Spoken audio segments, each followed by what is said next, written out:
All right, hello YouTube. That one went quick.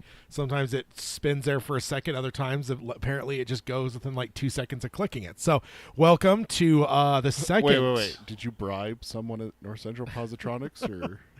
I mean, what's the other one? North Central Positronics and Oh, I'm blanking now. The Sombra Corporation. Yeah, Sombra. Yeah. Sombra.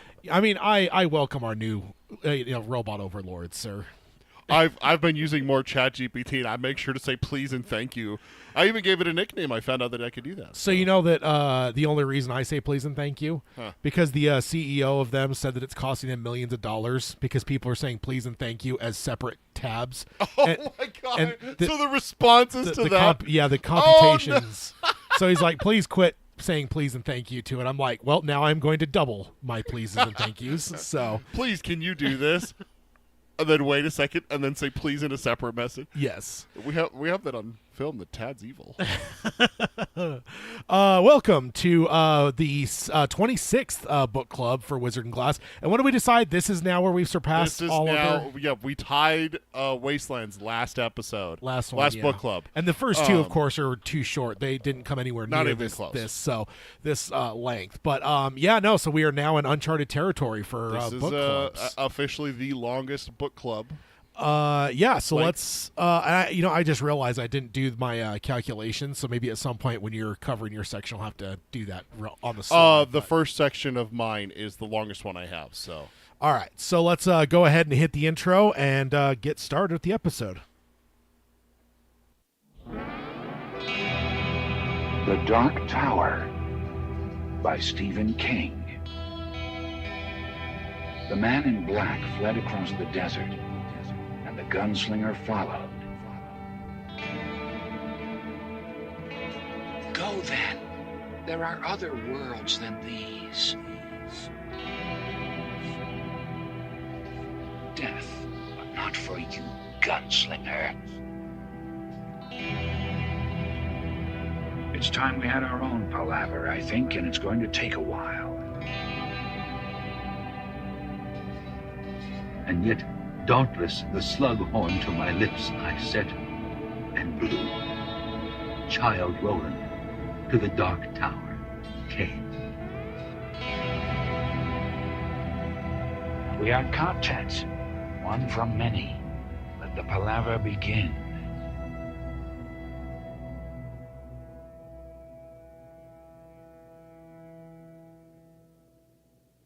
Hello and welcome to Dark Tower Palaver. This is our podcast covering Stephen King's magnum opus, the Dark Tower series, and the extended King universe, but it feels like a waste of time to say that in a book club, although sometimes we tangent, so I guess I should still leave that in there. But I have one about the extended universe But today. of course, when we're in the book clubs, it is primarily the Dark Tower series as we're going through. No 10,000-foot views here. We are going inch by inch in the book club series.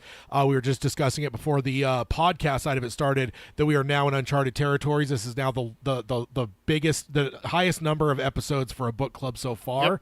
I also, while the intro was running, I went and did the calculations. At the end of this book club, we are going to be at 69% for the entire book and 76% for the flashback story. So okay. We are chugging along, but still, like, we've got a ways to go, ultimately for the whole thing. So that's kind of where we're at. So we are going to definitely be breaking all of the barriers for this one because we still have a ways to go. So let's go ahead and hit the intro stuff real quick first. We don't have to worry about spoiler warnings. This is a book club. By the way, he's Tad and I'm Peter. Oh yeah, there's that too. For the podcast people especially. Yeah, exactly. I mean, people on the YouTube side can see our little name tags there. That's true. So, they can. but on the podcast side, that's true. That is true. Yeah, see, I'm throwing everything off. We're all over the place. Helter skelter. It's madness. It is indeed madness. We will have a spoiler section at the very end of the episode, but you will have a warning, audio and visual, before you get into that, and it is a very, very small portion of the show. Yep. I would say probably less than 1%. So you can listen to this whole episode with no fear if you are perhaps meandering through book 6 right now, for example. Now, if you're going through book 3, you would be a fool to be listening to this episode. So run away now. Fly, you fools. And then If you want to find the podcast, you can find us on Apple Podcasting. You can stream us on Spotify, Amazon Music, Audible. There's a number of places now in the podcast game. It always throws me off nowadays when I Google Audible and Google's little thing says a podcast company, and I'm like, that just seems weird. I mean, I know they're doing podcasts now, but they've been doing audiobooks for, 15 years or so now? So to like retroactively now, I mean, I'm sure it's just Google being stupid, but, lightning teeth for Peter if that upsets anyone at Google there. Not me, Peter. Why me? I don't know. You're the fall guy. That's true. And then you can find us on any... Where's the Patsy? You can find us on any traditional podcasting service of your choice as well.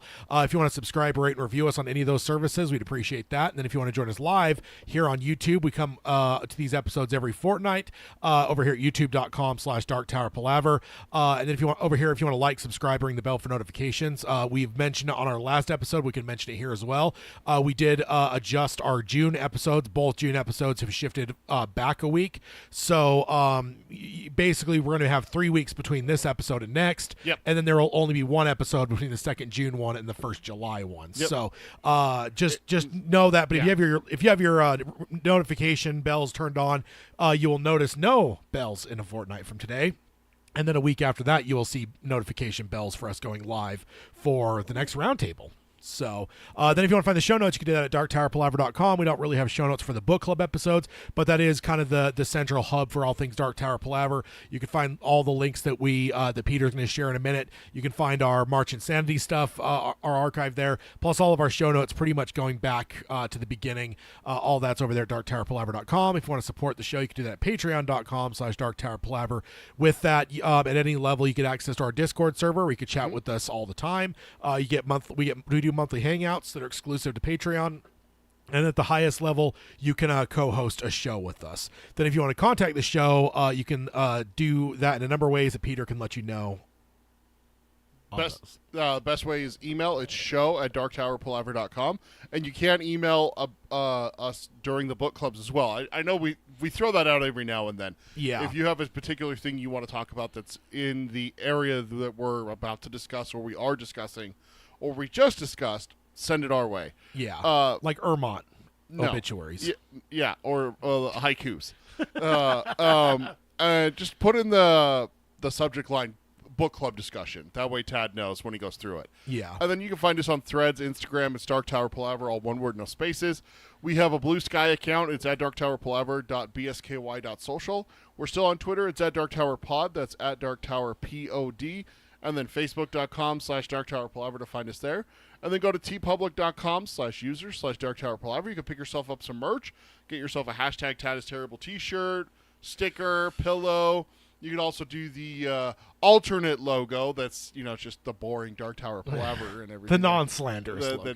It's not slander, sir. At this point, it's like one of the most scientifically proven things that #Tad is terrible. Yeah. So, which is funny because my daughter has developed a habit that every time I say your name or my wife says your name, she just mutters under her breath, #Tad is terrible.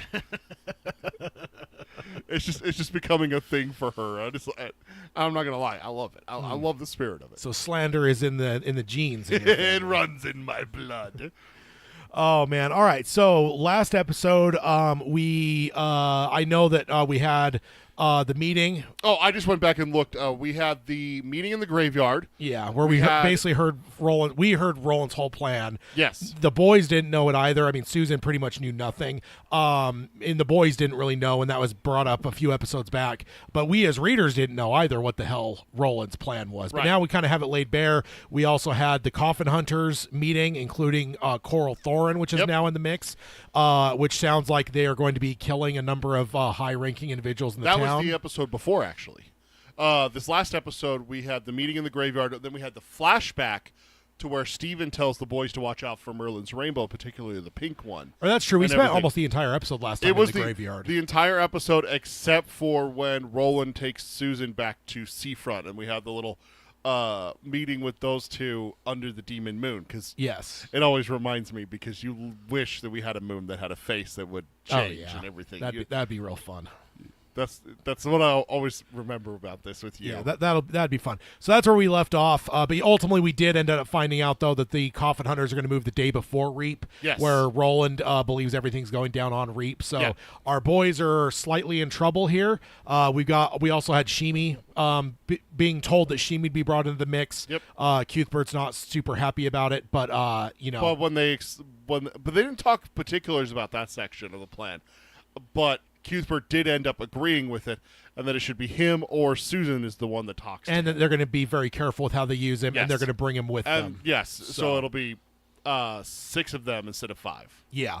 And then we have David, Spencer, and Robert all in the chat. Hello, everyone. Welcome to the chat here. So we are for the tale of the tape. We are still in part 3, which is titled "Come Reap."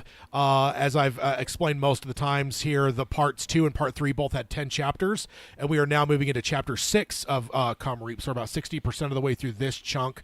Also, spoiler alert: if you look at your little chapter title things, this chapter is the end of Roland's story. After this, we go back to the others. You could see that because I remember reading that, like figuring that out early on. I mean, obviously I had an issue when I was reading it the first time, and because I didn't like the flashback necessarily. Love it now, but when you go look at like the chapter headings, it's pretty clear that the part 3 is the end of Roland's story, and that's why we just talked about the percentages. Why Roland's story is a much larger percent is done right now, because Roland's story doesn't take up the rest of the book. We are going to have a little bit more on the backside. There is going back to Kansas and the interstate and the.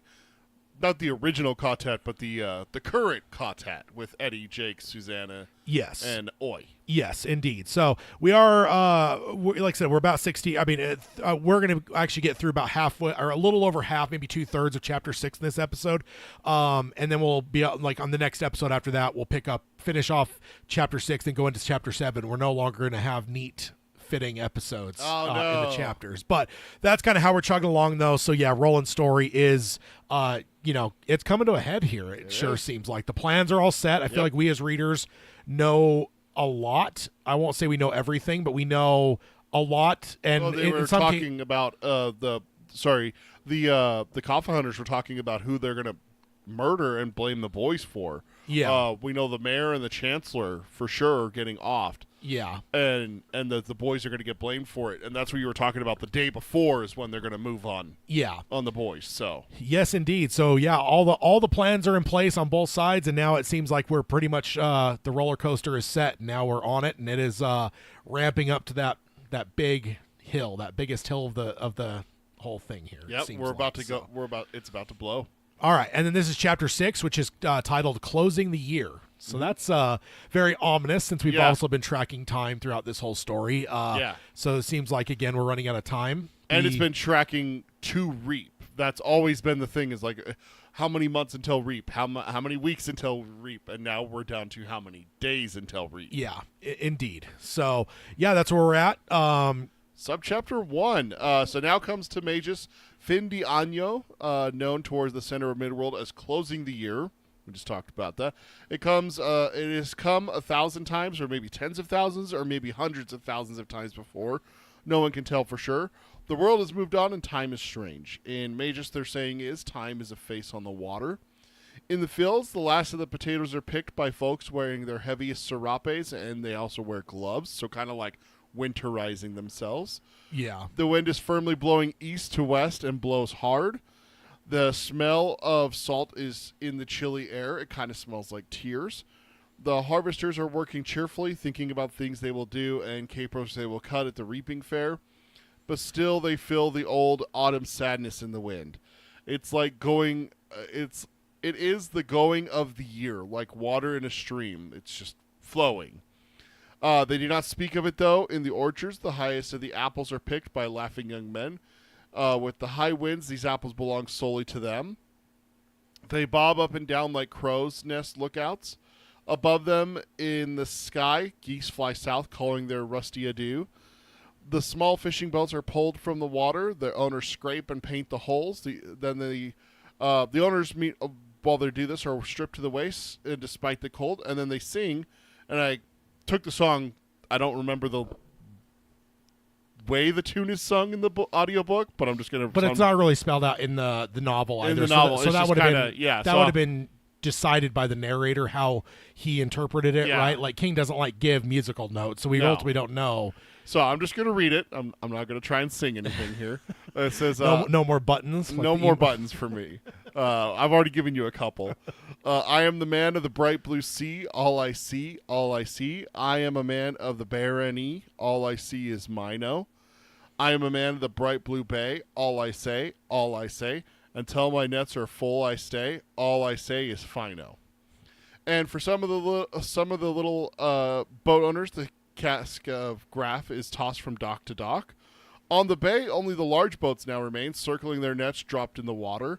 The men on the boats sit cross-legged eating their lunches, and they know all they see is their oars, at least until the gray gales of autumn come swarming over the horizon and cough out their gusts of sleet and snow, closing out the year. Yeah, indeed. And I stopped here. This just makes me want to carve a pumpkin and go trick-or-treating or go to a haunted house or all the shit that I crave in the fall. You know, watch a spooky movie and everything. Yeah. Maybe make a pile of leaves and jump in it, you know? What are you, 10? Yeah. I mean, have you met me? Yeah. Yeah, that's probably true. I love that they don't know how far back it goes. Could be 1,000 times 10,000 or 100,000. The latter two are wild because in our world, recorded history only goes back about 5,000 years. Yeah. So to think 10,000, that's double what we know. I mean, not to say that obviously there was history on our planet before that, but we don't have any record of it earlier than that. Yeah, that's when we're talking back like Neanderthals and like prehistoric men and everything. Yeah. I mean, there was even some evolution of men beyond that, but it came to a point of when we actually started recording history, there's a pretty clear line that we still have because that is part of it too. Cave drawings and everything. Yeah. So I think that's kind of wild to think about the fact that, because they're not just talking humans existed that long ago potentially, but there's potential they were doing these same customs that long ago. It's kind of gives you a weird perspective on oh shit, this is a very old world. Yeah. Way older than ours. Absolutely. I love fall. It's my favorite season. This part that it's talking about. I was fascinated by spring as a young boy. The earth is waking up. Everything is fresh and new. You got all the baby animals and everything to see. I think a large part of it is I used to watch a lot of animal documentaries, and that's what they would focus on is here's the baby wolves and let's see them through their first year. Okay, it's wintertime, and that's the end of the documentary. They would always stop right around this time. Yeah, before everything dies. Yeah, because they don't want to show you the hard times where, that's why I always love 7 out of the 8 wolves die, And that's why I love fall, because everything's dying. It's always been my favorite cold time. and heartless like you. I love it. Yeah. Love it. Plus, I'm one that has dealt with year-long allergies, and I will say that spring is when allergies are the worst, and fall everything's dying and allergies are less. So the bugs start to die. Yes. They go back to hell where they belong. But now with autumn, Earth is really getting ready for that cold, hard sleep that it always has every year.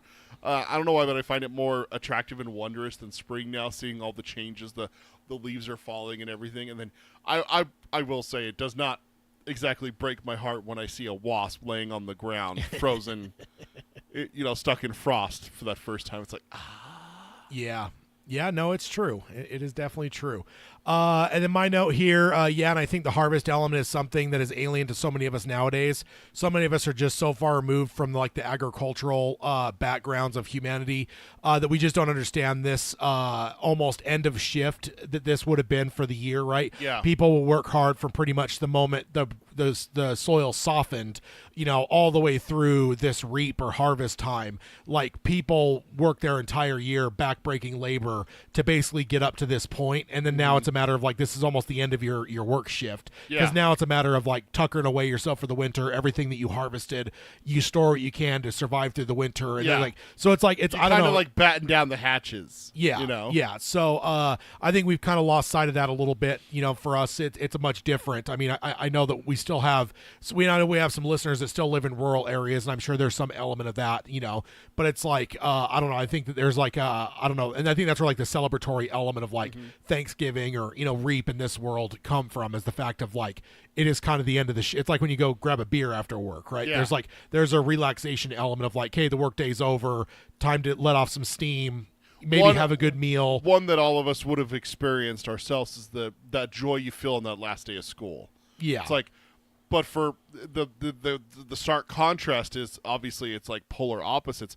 It's the start of summertime, like water parks and popsicles and swimsuits and all that, Capri Suns and Dorito sandwiches is what my wife always had after she went swimming. Yeah. And she had that last summer after we went swimming, and she's like, oh my gosh, this brought back so many memories. But this is like the polar opposite of that. Everything's going to sleep. You're putting everything away. But there's also some relaxation that goes along with that, because you've basically been busting we made it another year. Look at what we accomplished this year. Yeah, and you busted your ass, to get your farm or your ranch, whatever it is, through like the hard time. And like now it's kind of a, brush your brow a little bit and take a breath, and now it's like, hey, go hide away in your house. You have your reserves of food, and now you just live through the winter type thing. And it's you do little things here and there to get ready for the next year, but also at the same time, it could also be that, oh my God, we made it through this year. Yeah, there is that too. Like when you have a hard year and stuff like that. Because I mean, I've watched some shows as well. It's like, God, thank God we made it through this year. Now we have the winter months to recover, and it starts a new year, and hopefully next year's better and everything. Yeah. And we don't have a drought and all that kind of stuff. So yeah, indeed. Along the streets, the reap lights are now burn at night. The stuffy guy's hands have been painted red. Men still kisses from women, and often from ones that they don't know. However, sexual intercourse has come to an almost complete halt. It will resume, with a bang, you might say, on reap night, and there will be the usual crop of full earth babies the following year. I had to stop here because I had to point out that bang comment comes straight from the book, because, as Tad likes to say, King is still just a child that likes to like throw little things out like that every now and then. Indeed, it is not below King to be a little sophomoric, which I appreciate about him. First, that is something I've never seen. We've never really seen in our culture a time of year where everybody quits having sex. That is just wild. Yeah. Like, I don't know. I mean, I can't say I'm like, studied every culture, but it's like, I don't know if I've ever heard of that. And I feel like you would have, because it would be so unique, where it's just like, isn't there one with the, is it Catholics, Lent, where they give up something for 40 days? Yeah, I don't think it's sex though. Some people have though. Like that's. Yeah, I don't know. I just. Personally, I knew one person who did that, and I think there's a premise of a movie where someone did that. So that's the only thing that comes to my mind with that. But as for like the whole of like a whole community, it's just like, okay, we're gonna stop for a couple weeks, and then with this celebration, let's do it. Like. Also, I always find it funny to calculate popular birthdays and see when people are getting busy. Dude, you have upset people by doing that. I've been there when people have done it, and they're like, wait, that's my dad's birthday. It's like, oh no, Yeah, like where we work, they'll do like the reading the birthdays. And I can't remember if it was I think it was May, where they were reading it, and there was just a shitload of them. Like, good Lord, and, calculate back 9 months, and it's like, oh, summer loving, I guess. I see. It's just always interesting. What is it? If you go forward 2 months, is about 9-10. It's 9-10 months, right? Yeah, I don't know. I'm born in November. I don't like this game because I found out that I'm around Valentine's Day. I don't like it. And then of course I have a sister born in November as well. So it's like, damn. Yeah. It's like, nothing like knowing when your parents got down with it. No, it's not. So going on. On the drop, the horses gallop wildly as if they know soon enough they will be locked away for months, unable to run. They stand with their faces pointing west, making it so that their asses are pointing towards winter. On ranches, porch nets are taken down and shutters are hung. In the huge ranch kitchens and smaller farmhouse kitchens, no one is stealing reap kisses and no one is even thinking about sex. The work is starting well before dawn and lasting well after dusk.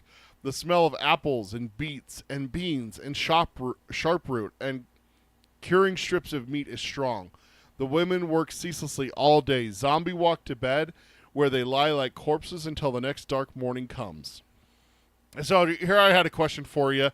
Do you take this as they're preparing food for the reap or for the winter to get by on the ranch? Because I know that's something that does happen in like our world, especially back 100 150 Back years. when grocery stores didn't exist. Exactly. Yeah, it's 100% for winter. As I said earlier, this is we're so far removed from this mentality, but you're very survival dependent on a hefty harvest. And if the crop was light or the harvest was bungled, it could mean you or your family's survival over the winter. As well as in our world, it meant your mortgage to the bank. I mean, you've heard about all those where it's like droughts or whatever else, and like people have a bad crop and then they don't have anything to sell to then pay like their mortgage on their farm, so they lose the farm type thing. So it's like it's 100% preparing to basically batten down the hatches for winter, because it's like, again, if you're growing things like, and that's your food source, like you need to make sure you're storing that away, because winter you don't have anything growing. So it's like you're either gonna pull out of your reserves or you starve. So I think that's what it is. But I do think the harvest is a byproduct of both the fact that it's the end of the year and the fact that you have so much food on hand as you're ever going to have. I think it's like how you spend more freely on payday versus maybe a week or so later. Right? Like it's just easier to be like, oh yeah, I just got paid, like whatever. So I think with harvest, like, with Thanksgiving and harvest meals being like these bountiful, it's like that celebratory end of shift celebration, but also it's like there's never going to be a point in the year you have more food than you do right then. So it's like, eat up, everyone. I wonder if part of this is what we're talking, what you're talking about is maybe it's a little bit further as well. I wonder if there is an aspect of it where they are cooking up and maybe bottling and storing things so that they can sell them during the Reap Festival. Yeah. Like, because other people, okay, if I grow beans and potatoes and you grow corn and sharproot, well, we're going to trade, right? Yeah. So I imagine that maybe that's part of it as well, is that, yes, a large part of it, 90% of it is where they have to build up their stores to be able to get through the winter and everything like that. But then there's also the aspect of you have to sell the extra to make money. Yeah. So I just thought about that because this is reminding, a lot of this section is reminding me of there's a section in It where Mike talks about his farm with his dad. Yeah. And it's specifically like the autumn and the harvest and how they hire people to come in and help them pick potatoes so that they can then turn around and sell them. They keep a bunch for themselves to help them get through the winter, but they turn around and sell them, and that's what. Then they go to grocery stores and they buy food throughout the winter using that money. Yeah. So it's kind of interesting to see like the dynamic here. Yeah. And King doesn't allude to that, but I wonder if that is part of it, that they're cooking up a bunch of stuff that they're going to sell, because it's a fair, right?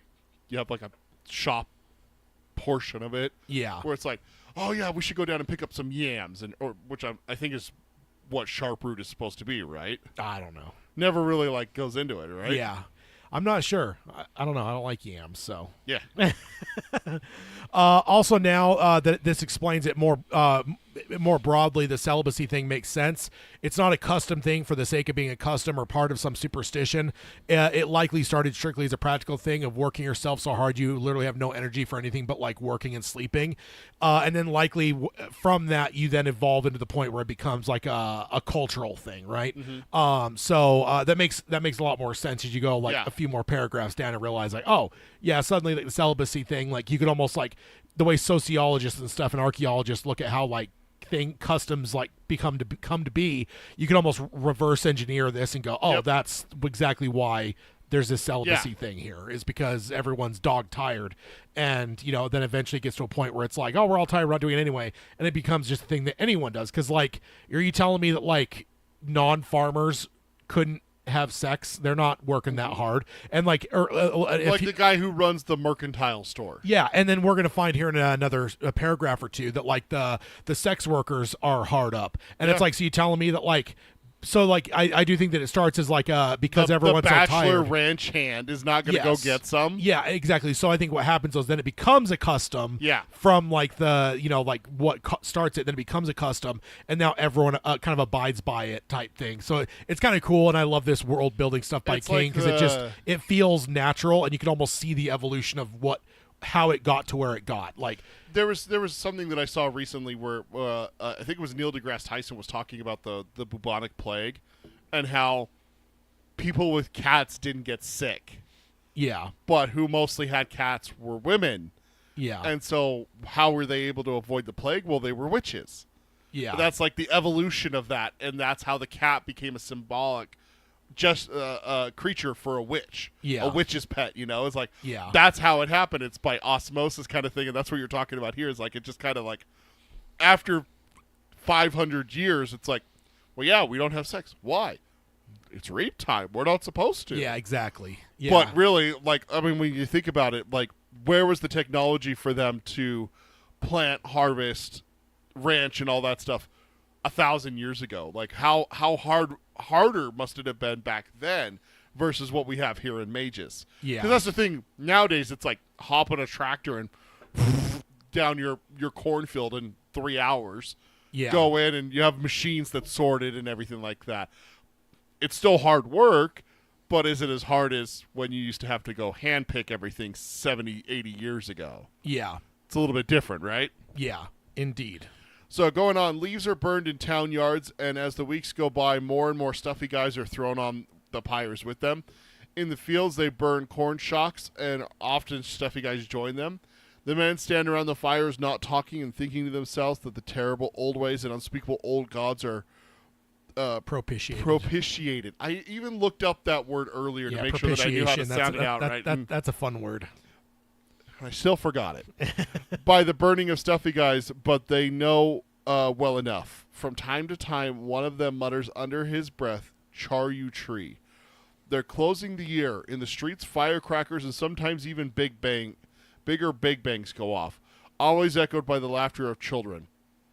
On the porch of the Mercantile across the street from the rest, Coral Thorin's whores are bored as they will have little custom this week. I left out the part about the whole tongue kissing going on here at this. It was a little graphic. I mean, so we covered Ermot. That's true. And his moist. I did not go into it nearly as much detail as I want. No, we're good. Thank you. Oh. I put what a section here from King. Those farmers don't seem creepy at all, standing around fires and muttering to themselves. Yeah, I mean, King and, cornfields and things like that. I don't know. King's does a really good job of making creepy elements there. Oh, yeah. And then hard time for sex workers. If everyone is working themselves down to a nub, like that makes total sense. That's right? what you were saying. Although yeah. I will say little custom this week. So, like, maybe there are still some. Yeah. There's always going to be rule breakers. Well, right? even like it said earlier, like sex decreased, but it didn't fully stop. So. Yeah. Yeah, exactly. This is not year's end where the winter logs will burn and Mejis will be barn dances from one end to the other, but somehow it is. The real year's end is Char You Tree, and from everyone from Stanley the Ruiz standing beneath the romp to the farthest Fran Langle's Vaqueros out on the edge of the bad grass knows it.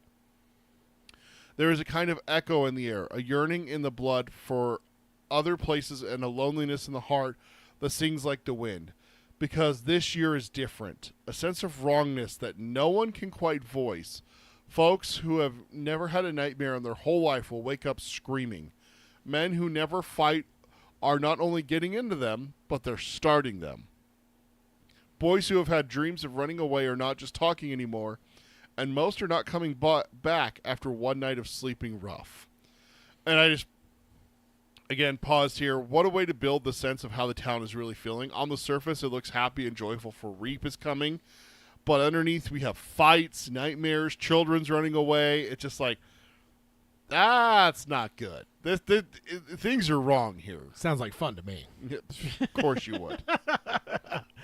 I wonder if this is osmosis from the traders causing this, like it just like, their treachery is like seeping out into the crowd, or if Rhea has some part of this, which then of course made me think maybe it's the ball doing this, or maybe all three. It could just be, maybe the ball brings out the worst, which is worse than a normal year because we have this traitorous conspiracy going on. Yeah, there could be all three things really, but there's definitely options as to why this is happening. You've got this large treachery going on. You've got Rhea that is ever present, and then you got the ball, and it's like in the ball and Rhea might be like a force multiplier where it's like she's making it more powerful, it's making her more powerful, and like that's just seeping out into things as well. Yeah, so, like, exactly. Yeah, lot of shenanigans. So we're about done with subchapter 1 here, and I try to think of a way to do this one, but I just had to direct quote from the book here. There is a sense, inarticulate but very much there, that things have gone amiss this season. It is the closing of the year. It is also the closing of the peace. For it is here, in the sleepy outworld barony of Mejis, that Midworld's last great conflict will shortly begin. It is from here that the blood will begin to flow. In 2 years, no more, the world as it has been will be swept away. It starts here. From its field of roses, the Dark Tower cries out its beast's voice. Time is a face on the water. Beast's voice. That sounds fun. Holy shit, right? Yeah, and then my first note here, or maybe this, maybe it is the sense that it's not just the town, but all of Midworld is about to go bad. Like that, I'm speculating why. Then the next section, it's like, oh, maybe that's actually maybe the that's reason. why it is. Maybe the Dark Tower is the one doing it. Because, yeah, like it says here, in 2 years, no more, the world as it has been will be swept away. Yeah, like. That's just like the waves of the flood for Noah come crashing down. Like you hear it coming, right? Yeah. And maybe that's where the people are a little bit more in tune with it than we are. We talked about the touch. You just mentioned it with Alain and everything in the previous episode, how in touch he is with things and feelings. I wonder if everyone in this world has a little bit of it, Yeah. We've always kind of wondered that, like, everyone has, like a degree. Alain's a 10. Cuthbert's a 5 and Roland's a 2. Yeah. But everyone has something, and so they're feeling this being put out there by the Dark Tower. Yeah. And it's just resonating with everyone. Yeah. Especially in Mejis because, like you said, Rhea, the pink ball, the traitorous plot, all of that are force multipliers. Yeah. So maybe they feel it worse than, another barony 2 mountains over. Yeah. My note here, such a paragraph here, things are really right up against it now. At any moment, the bomb that King has been building for chapters is set to go off. Yeah. We've talked about it. He's had a ticking clock since this story started, basically, with Roland coming to Mejis. So it's just, we're right there to tick, tick, tick, tick, tick. It almost, in your head, it almost feels like it's ticking faster, like you can hear the ticks speeding up. Yeah. Even though it's not. Yeah. Still feel that way. And when you're reading it, too, whether you're doing an audiobook and you're looking at your hours remaining or whether you're holding a book in your hand and you're seeing how little pages are in the front in front of you, right? And you look at that thicker part of the book is the part behind you and you're like, oh, shit, I'm getting close to the end here. Yeah, I'm right up against it. Exactly, yeah. Yeah. This part always gives me chills whenever I read it. It's every time hearing that the Dark Tower and how much time is left for the world. Like, that's one thing. You get caught up in the flashback, right? Yeah. Like, this is the longest flashback, obviously, in the series. King does it a lot throughout the series. There's a lot of flashbacks. Yeah. I think, isn't it book 1 where we do a flashback inside of a flashback inside of a flashback? Yeah, something like that, yeah. Like it's so weird. But this one, this is the one. This is where it starts. This is how Roland ends up in the desert, and this is how Roland ends up going for the Dark Tower. Yeah, is it starts here in Mejis, and so to see this one winding down, it's like, oh fuck, we're about to get to it. Yeah. Yeah, and my note, this is why King is such a brilliant author and so good at horror. The best kind of horror is anticipation. It is the jack-in-the-box that lets things build and build and build until a release. And I think King has always proven masterful at that. I think in general, like, you're not necessarily going to be good. Like, I don't think books can really do jump scares, right? Like in the way that films do. Mm-hmm. And it's like, because those are like cheap or whatever, but it's like, because a book can't really do that to you in the same way. So it's like King has to always craft it to where it's like, build the anticipation or build the danger and get it to the point where you're like on the edge of your seat because it's like you've built that tension so high before you finally let the release happen, you know. And King is he's always been masterful at that. So good stuff.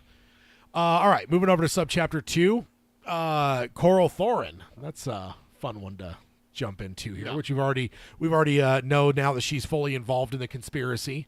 So Coral Thorin was coming down the high street when she spied Sheemie leading Caprioso heading the other direction.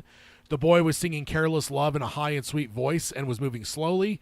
The barrels slung over Cappy's back were half the size of the ones that he had gone up to the coups with previously. She cheerily hailed the boy. She had reason to be cheery. Eldred Jonas had no use for fin de agno abstinence and was quite inventive for a man with a bad leg. Yeah. So see, almost completely stopped, but not quite. Oh man. She asked Sheemie if he was headed to Seafront, and he agreed.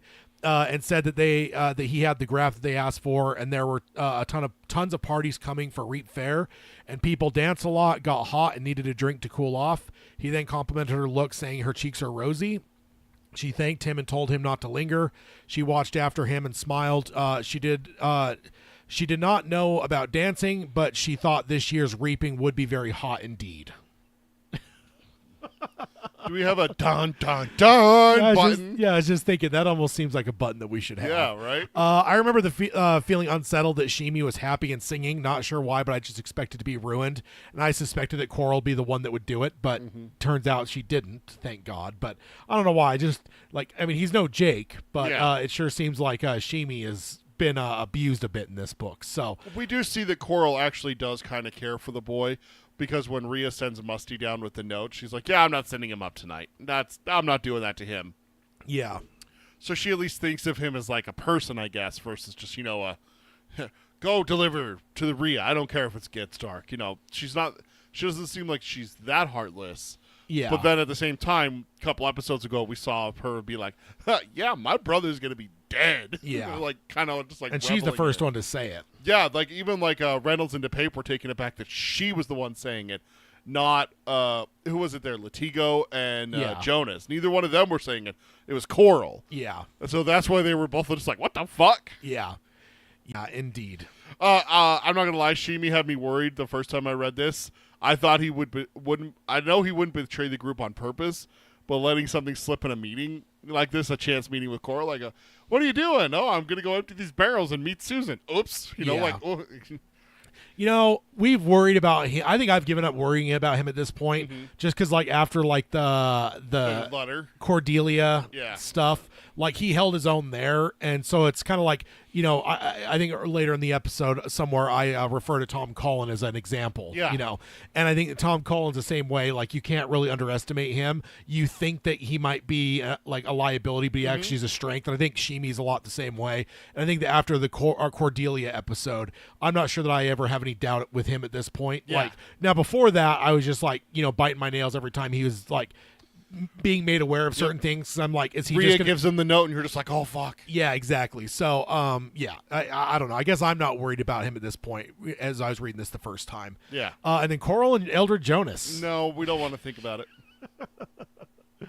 Oh man, we need some Ermot chapters with those two, right? No. I don't need to know about Eldridge's Ermot. Also, tick, tick, tick. Another check of the clock. If he is delivering beer, then the party is imminent. If it were whiskey, then it could keep for years, but beer or graf wouldn't keep for very long. So yeah, we're getting very close. Yeah. So just good check in there.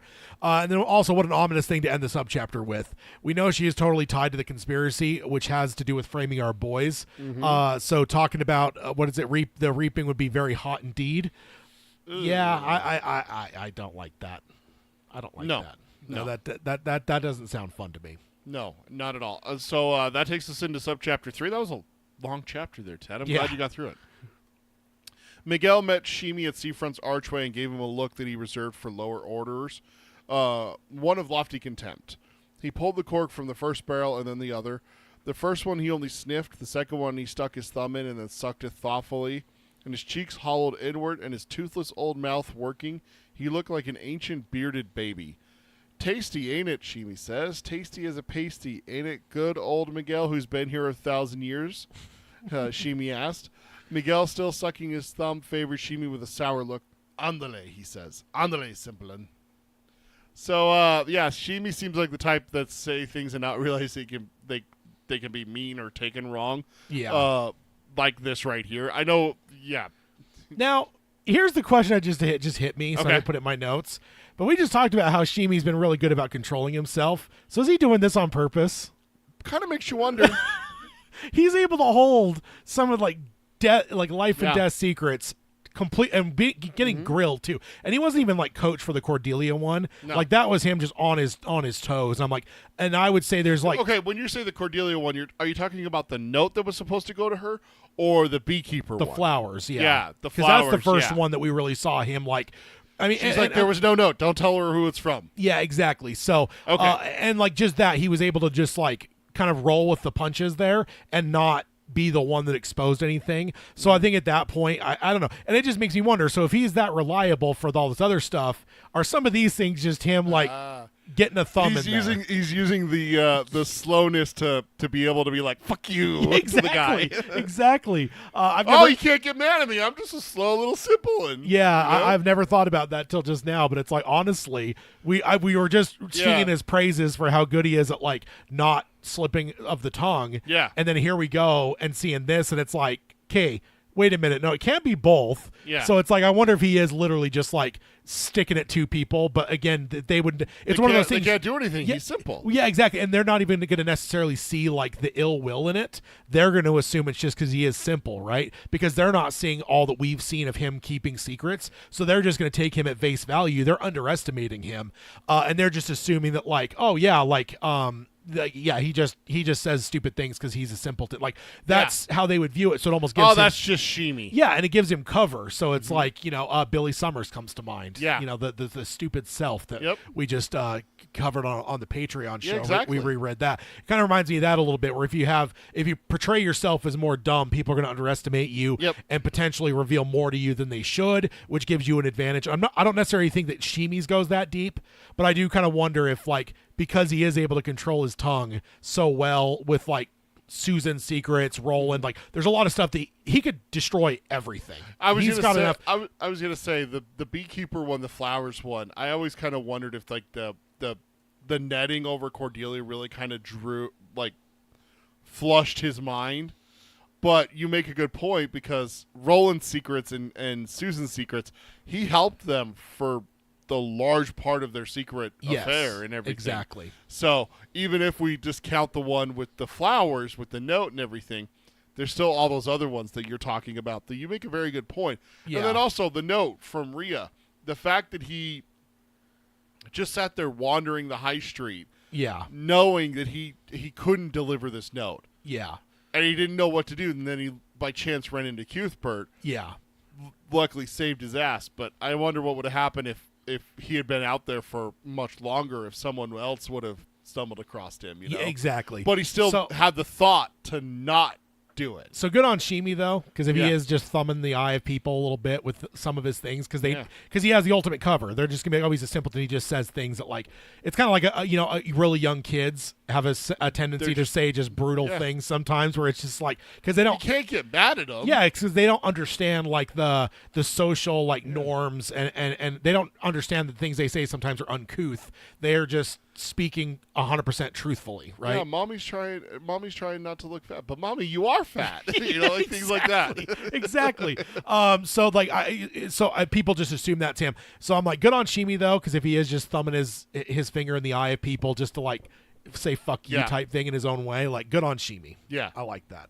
And he has those kinds of naked honesty throughout the story. Now it's definitely his way, and again, maybe it's conspiratorially, maybe he understands what he's doing. Is that a tad canon in your head now that he is? Yeah, I mean, because I think there's plenty of evidence. Because again, like he's really shown to be very. I mean, because there's no one that could have blown this up as easy as him. The entire everything about this story, like he's kind of knows the ins and outs of a lot of things that could really destroy everything. I mean, except for like our boys, which we know they're never going to slip. Yeah, but it almost reminds me. There's the one episode of The Office where like they don't want to tell Pam's grandma that she's pregnant.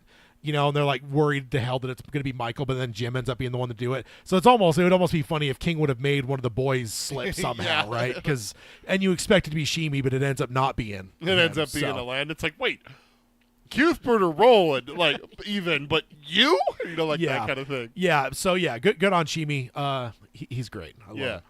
Sheemie led his mule around to the kitchen. The breeze off the ocean was sharp and shiversome. He waved to the women in the kitchen, and none of them waved back. They were like phantoms moving in and out of the fog created by the pots that were boiling on every single burner of the enormous stove. Sheemie took the barrels off Cappy's back and grunted with effort. Took them over to a huge oak tank by the back door. He opened the tank's lid and bent over it. He backed away from the eye-watering strong smell of the graf inside. Whew, he said as he emptied the first barrel. you could get drunk just on the smell of that. That is how it's put in the book. Yeah. Yeah. I'm like that sometimes with alcohol. I'll smell it and I'll just be like, woo. I don't drink very much, so when I smell it, I'm like, oh, doggy. Yeah. They have a tank for Graf. He's easily fitting 2 barrels that had to be carried by a mule into it. How much Graf is in this tank? Yeah, and in my mind, I view it like bars versus a house. Like in a house, you might have a 30 rack of beer, if you're going to have some people over or whatever, unless you really like beer. That might just be for you. Yeah. But then when you go to a bar, like they've got I think it's 15-gallon barrels, kegs, that they're for the taps and stuff. So it's just like the difference in scale there of a bar that's going to be serving hundreds of people versus like a house that might serve 15 people. So right. I think it's definitely that is kind of the scale that you're talking about. Obviously in Seafront, like that's kind of the hub of the town, right? Like if there is going to be a big soiree like there was at the beginning of the story, like it's going to be there, right? But it is going to be exclusive. You're not going to have the whole town coming in and out of there, but you are going to have the higher ups though. I mean, I think the whole town could potentially. I think that like that'll probably be one of the central places for like Reap. I think Reap's going to be all throughout the town, but I do think that. I mean, of course, there's going to be the higher, swankier parties that only the higher ups are at. But I think that it is also. I think it's kind of like again, it's weird in our society if you're not in like more of a rural area because it seems weird to us. But it's like sometimes there is just like a community center. And it's like, and like here in Utah, we don't necessarily have it as much because it's always just like churches and stuff that people use, but sometimes there's just a community center where it's like if somebody wants to have a wedding or somebody wants to do whatever, if they're doing some kind of like a 60th birthday party for grandma, Yeah, exactly. They'll have places like that. And I feel like that's the way Seafront is. It's kind of if there is going to be somewhere you have to gather 100 people, that's the only place you're going to do it. Really, I don't think of it like that. I think of it as more like the lord and manor of I want to say the Dark Ages, but like the Lord era, where you have the Lord's manor. But if there's going to be a fair, which are mostly playing to the peasant folk, you're not going to have it in his manor in his yard. You're going to have it in the town, and then the rich people are going to go to the Lord's manor for the swanky party. And that's what I'm taking here is that they're cooking and preparing for the mayor's party, the mayor's reap, and everything like that.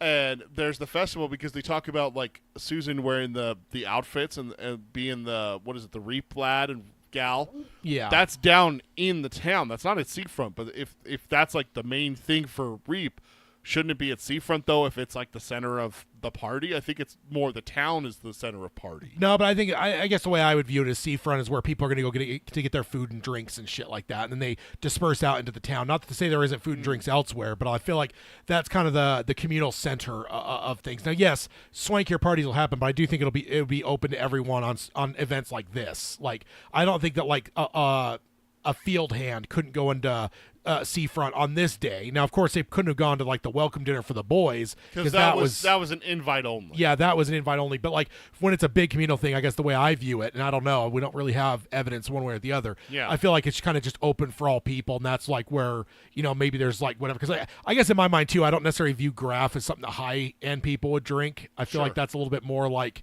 beer versus whiskey or wine, so that's what makes me think that it's probably a little bit more communal for reap, of course. But yeah, who knows? It's all speculation, of course. Yeah, well, we don't know. After Sheemie finished dumping the second barrel, the tank was pretty full, and that was good because come reap night, the apple beer would flow from the kitchen taps like water. He slipped the barrels back into the holders, then looked around to make sure he wasn't being watched, and led Cappy not back the way he had come along a path, but up a path that led to Seafront's storage sheds. There were 3 in a row with stuffy guys in front of each, and they appeared to be watching Sheemie. They reminded him of his trip up to Rhea's, and it gave him a shiver. These old duds were stuffed with straw, but she had been scary. Sheemie's memory doesn't seem to be the best, but for him to still be thinking of Rhea shows just how scared of her he really, really is. Yeah.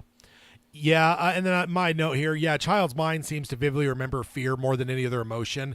Hell, I think that those are the memories that also last the longest, too. I think most of us can still articulate some of our greatest frights and fears or nightmares that we had as children.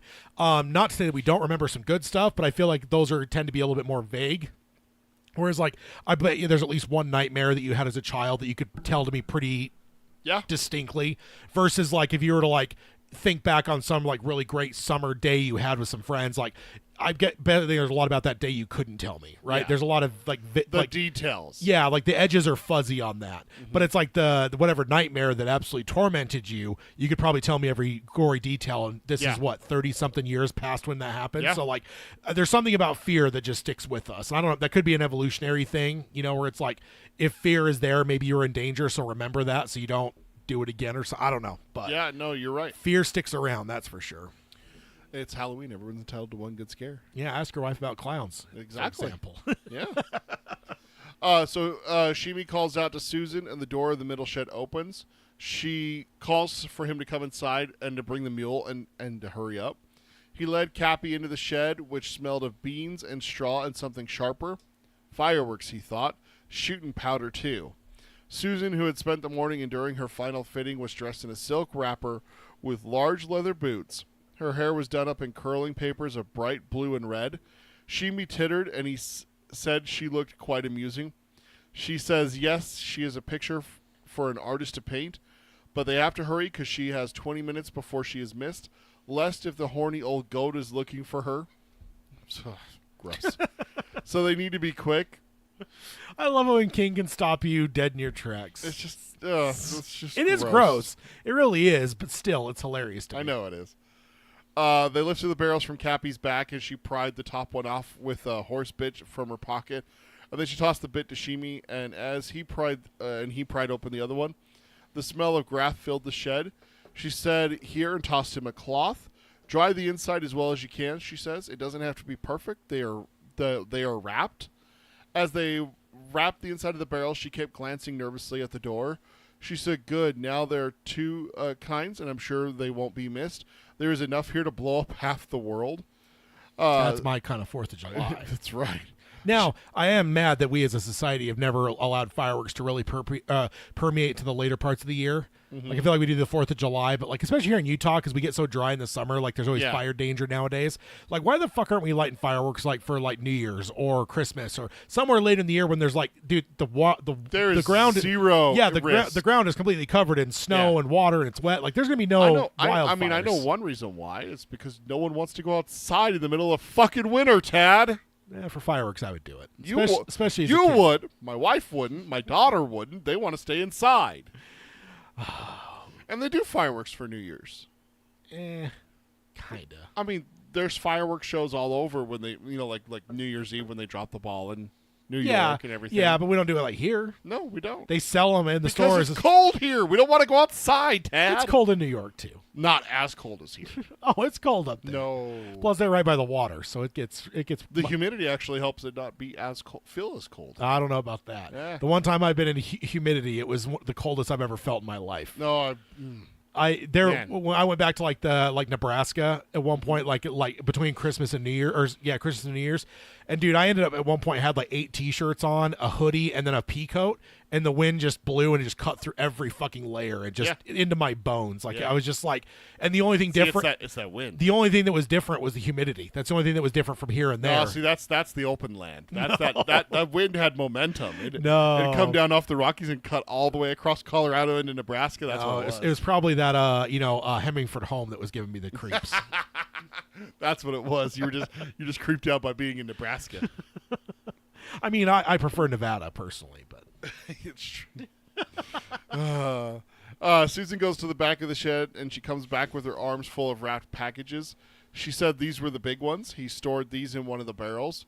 There were about a dozen, and Sheemie put them in the barrel and put the lid back on. Then Susan came back with her arms full of smaller packages, which he stored in the other barrel. They loaded the barrels onto Cappy, and Susan sighed with relief. Thank the gods that part is over. And you know where to take them, right, Sheemie? She says. Aye, he says, to the barricade of my friend Arthur Heath. She asked what he will say if anyone asks where he is going. And he says he's taking Sweet Gaff to the In-World boys because they've decided not to come to the fair. He asked Susan why they wouldn't come to the fair. Don't they like fairs? Susan says he will know soon enough and to get going. He lingered for a moment. What, she asks. He asks her for a fin di agno kiss. She laughed in spite of herself, stood on her toes, and kissed the corner of his mouth. With that, Sheemie floated out of the barquet with his load on fire. I also love that he just always points to Arthur Heath too. Yeah. He doesn't care about the other two. Yeah, not Will Doverbourne, not Richard Stockworth, but Arthur Heath. Yeah, indeed. I love that. When someone saves your life, you tend to like them a little bit, yeah. right? Plus, he's funny. Who doesn't love Cuthbert? Exactly. He's great. Look out, anyone? No, he went missing. I know, it's true. Although we know where it's at, though. We do know where it's at. It's unfortunate. Damn Jonas. Yeah, it's unfortunate. So the boys have a bunch of fireworks now, huh? Like, fits right into the plan. I know, right? Yeah. Arthur, I have a plan. I have a plan. Oh, man. Yep, the castle's pieces are moving now. Oh, yeah. So I almost said chess, but I decided to keep it in universe. There we go. So Sheemie is so damn useful. Like Tom Cullen, you might overlook him or underestimate him, but it's to your own peril. Yeah. So, in fact, that's the only reason Tom survived. Because they overlooked him, yeah. Yeah. So, and, multiple times Sheemie's been overlooked now, too. So, yeah, to their own peril, though, that people are overlooking him. Yep. Because he's a crafty one. He is. These two are just so wholesome together. I hope we get to see this relationship on film. I could see it being one of those unfortunate axes that, gets chopped when something gets transitioned into a series or a movie or anything. I could see this potentially being one of them, but I really hope I get Susan and Sheemie. The flowers, this. Oh, yeah, you'll have to. It's too big a part of the story. I hope so. Yeah, I could see it not being, though. Nah, it's too big a part of the story. Plus, Flanagan said just do the books, so. It's true. All hail Mike Flanagan. All hail Mike Flanagan. All right, so Subchapter 4, Reynolds rode out to Citgo the next day with his scarf wrapped around his face, so only his eyes were visible. He could not wait to get out of this place and could not decide if it was the ranch. He couldn't wait to get out of this place that could not decide if it was ranch land or seacoast. It was not particularly cold, but when the wind came off over the water, it cut like a razor.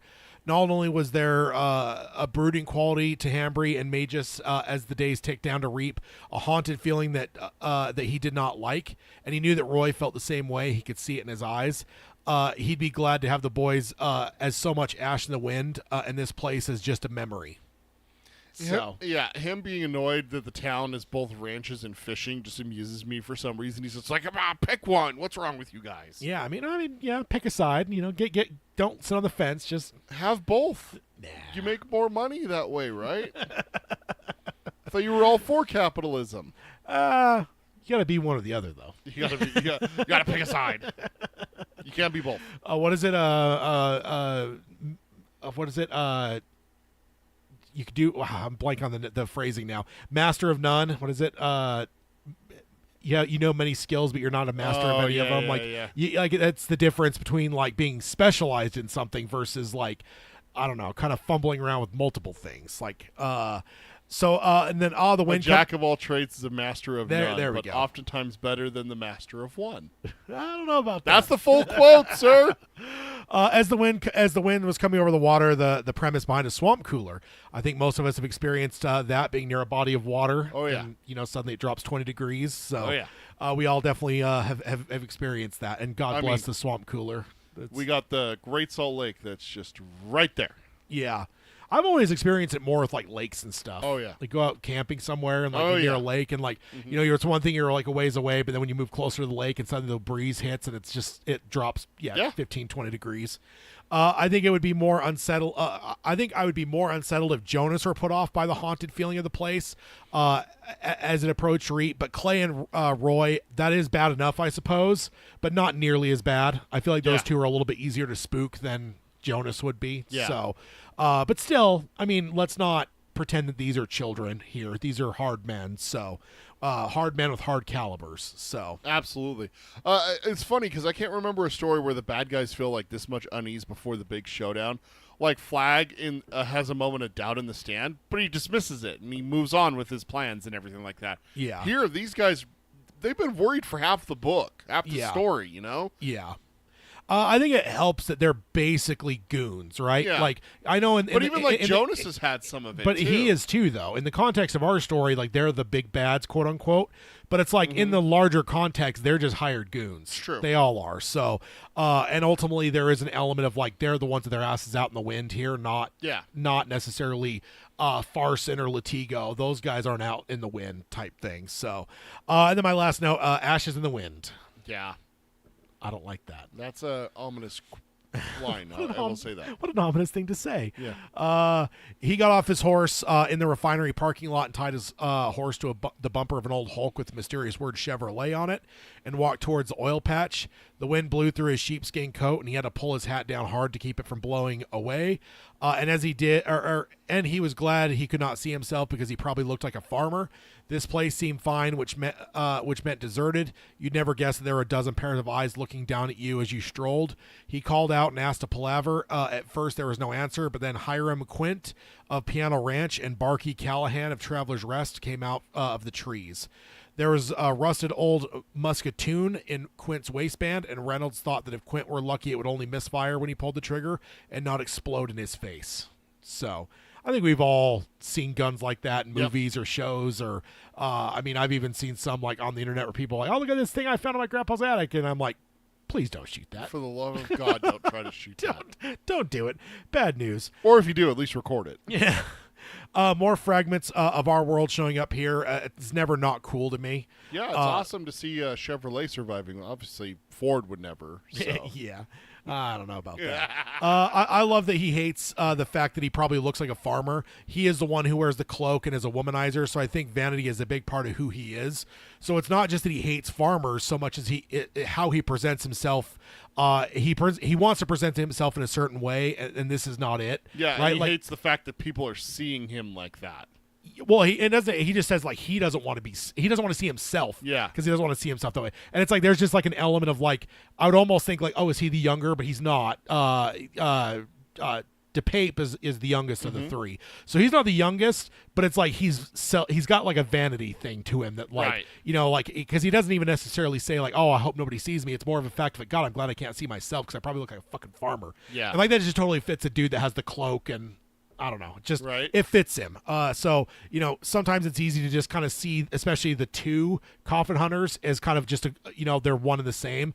But King has done a good job of really defining the two. Now my problem is I can never keep track of which is which, especially when we don't see him for a while. Then suddenly I'm sitting there going, wait, which one is which again? Which one's the younger one? Which one's the cloak womanizer? Like I'll flip their names for some reason, but they are both very distinct.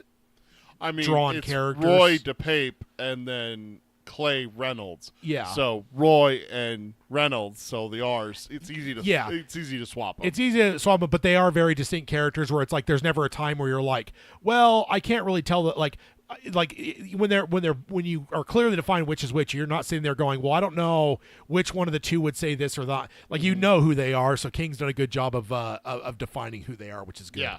So they have a dozen men and Hambry men, it seems, watching Citgo. Not a problem for our boys when they make their move, unless they sound an alarm of some kind. I think that's the only thing I would be concerned about, because these are just Hambry men. Like if Latigo had left a dozen men and they were watching Citgo, I'd be a little bit nervous for our boys. Not like end of the world, but I'd be nervous because it's like, okay, those are like hard calibers, but these look like, what's a step below hired goon. Local yokel goons. Local yokel, I like it. And I don't worry about our boys here. If the boys these are level 1 baddies, not final level. Yeah, baddies. These are the ones in a video game you're finding in your first level. Like this is not hard. Even if you're just like going melee only, it's easy to take these guys out. So that's at least good. Just trying to clock things as we move here because the setups are all happening. So it's just good to know that we've got locals guarding Citgo. Yeah, I remember having some hope that the weapons might not be up to snuff because our boys are severely outnumbered. So hearing about this guy's, what did they call it? Musketoon.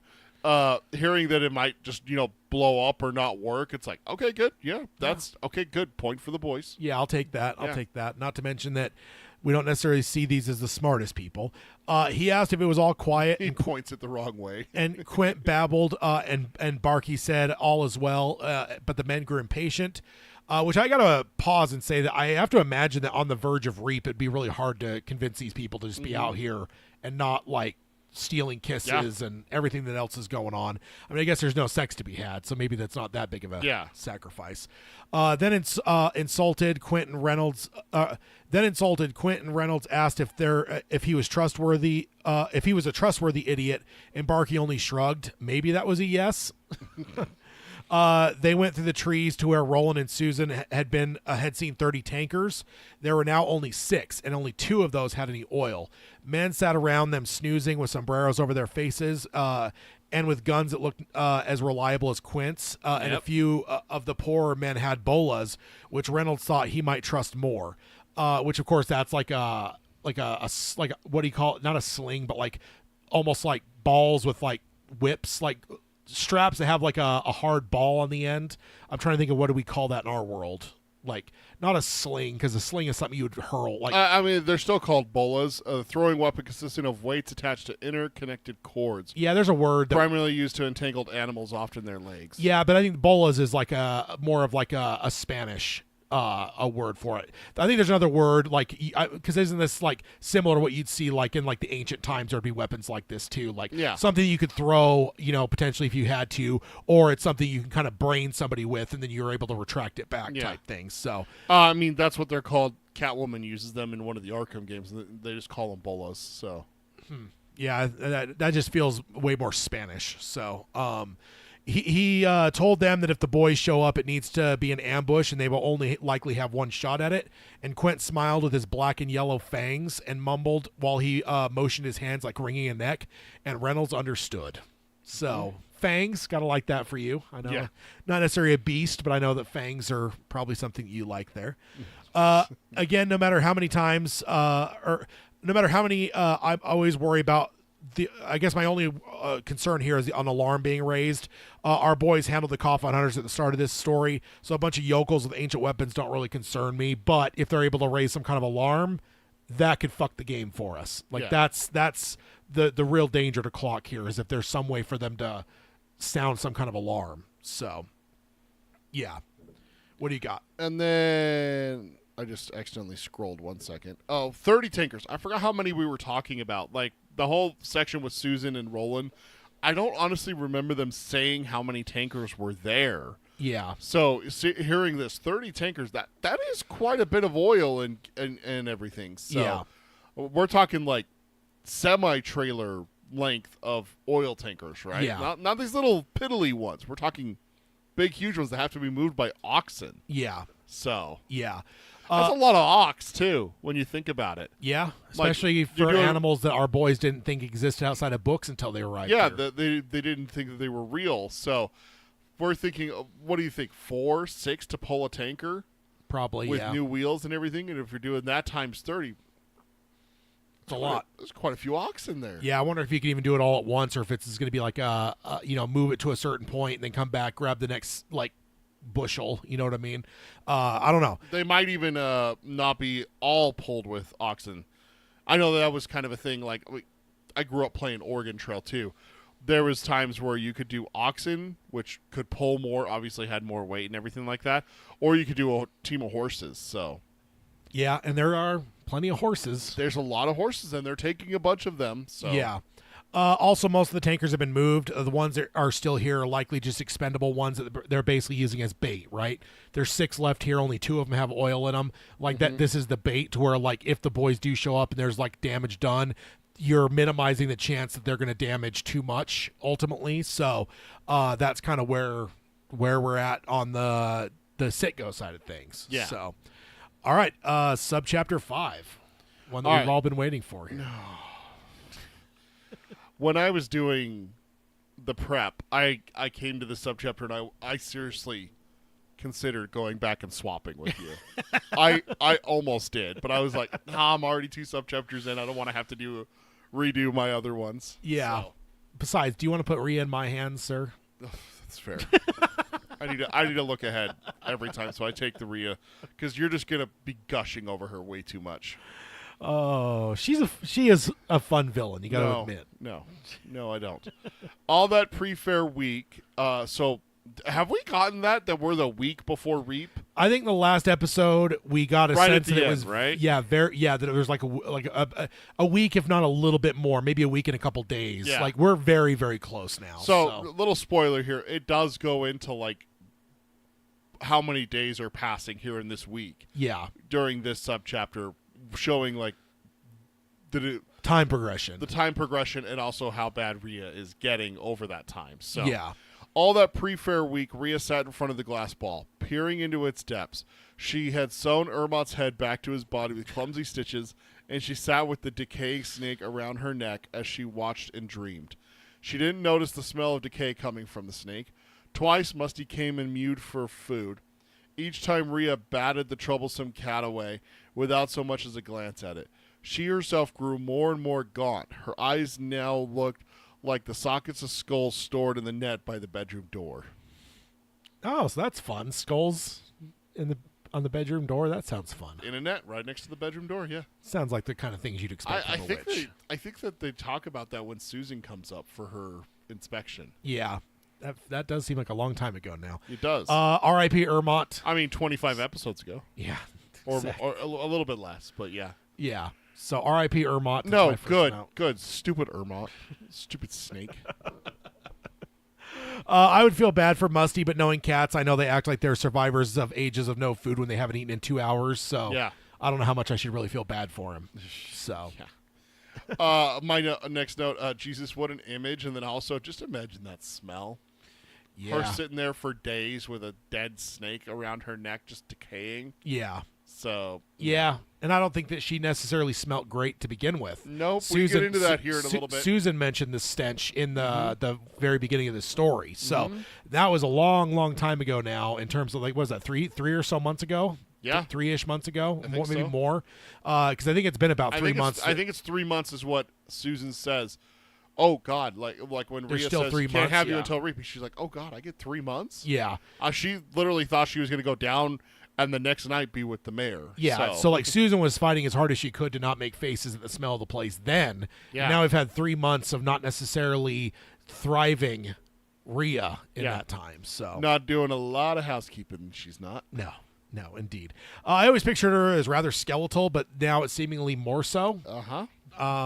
Yeah, and like honestly, as we're getting to this point now where we're kind of described her looks here, like I pretty much picture a skeleton with like skin stretched over Yep. it. Like that's pretty much what I picture like what's the guy, the Tales from the Crypt guy. Oh yeah, Crypt Keeper. Yeah. It's my homeboy. He told me my bedtime stories as a child. Rhea and him are peas in a pod at this point. Yeah, I mean maybe. I think that he might be a little bit better off than she is. There's a lot of flesh to him that I don't know about her. Like her, I literally almost feel like her skin's almost like translucent too. Yeah. Like it's so thin that you're almost seeing the skeleton through her skin. Like that's like how like frail I see her. I guess yeah. is how I'm picturing her in my head. So And the descriptions just get worse here. She dozed occasionally with the ball in her lap and the snake around her neck. The snake's corpse, I should add. Drool dripped down her chin. She never slept very deeply. There was too much to see, and it was all for her to see. These days, she doesn't even have to pass her hand over the ball to open its pink mist. All the Barony's meanness came to her openly. Most of what she saw was small and demeaning stuff. Masturbating boys peeking through the knotholes at their undressing sisters. Wives going through their husbands' pockets looking for extra money or tobacco. Sheb, the piano player, licking the seat where his favorite horse sat for a while. A maid at Seafront spitting into Kim Reimer's pillowcase after the Chancellor had kicked her for being slow getting out of his way. My first note here, ew. I really wouldn't want to see any of this. What kind of sicko really enjoys seeing this side of people? my aunts are reality TV watchers. You got a point. Yeah, and the thing you have to wonder is, does the ball do this as a default, or is it feeding Rhea what she wants to see? She would have no interest in the niceties, like Susan and Sheemie's kiss a few minutes ago. She'd have no interest in that. Yeah. So it's like, I think that we've kind of got... I think there's a section that talks about this. It's like there is not a time where the ball shows her another child coming to another child's aid after they fall and skin their knee. But I wonder, is that the nature of the ball, or is that also the fact that it's feeding off of her and understanding what? Like, let's just say Susan got the ball. Would it still show her? And I think it would still show her some negative things, because I do think there is a malignant nature of the ball. But I do wonder if there would also be some niceties mixed in to almost like hook Susan more, right? Yeah. Versus Rhea. Like Rhea, it knows what she wants is like the absolute worst stuff. Because like ultimately, I kind of see this like the ring from Lord of the Rings. Like it's just gonna like suck the energy out of people or whatever. And to do that, you need to like almost incentivize people to use it. So I think that like if Susan were to have it, I think that there would be negative stuff there, but probably after it corrupting her by showing her good things and getting its claws in her. After it sucks her in and she's addicted. Yeah, exactly. So I do kind of think there's a variable nature to the ball. So, but I do think that it's foundational is probably evil. And like just it'll use good only so much as it needs. Like the Palantirs and Lord of the Rings are the same way. It's like they never lie, but they will be very choosy about what they show people to manipulate them. So yeah, I don't know. Never trust seeing stones. That's all I'm saying. Is there ever a time that they're good? I don't know that there is. I can't think of a single time. I've thought about that in the last couple episodes. I reread Lord of the Rings, and those obviously are portrayed. And I'm wondering if Tolkien really helped like popularize those in modern storytelling. And I can't think of a single one that I can think of that are ever good. There is always some like monkey paw element to them. Yeah. So I don't know. So going on, these were all the things that confirmed her opinion of the society she had left behind. Oh, so Rhea was a part of the society at one point. Yeah, we had that revealed that there were like people that would have remembered going to school with her. So like, because that threw us both off. We're like, wait, what? So at one point she was like a little girl in this town. She wasn't just some like, evil entity that just came from nowhere, like Sylvia Pittston. Yeah. Like we did have that discussion. I remember that. Yeah, now. where Sylvia, we found that she came through Hambry.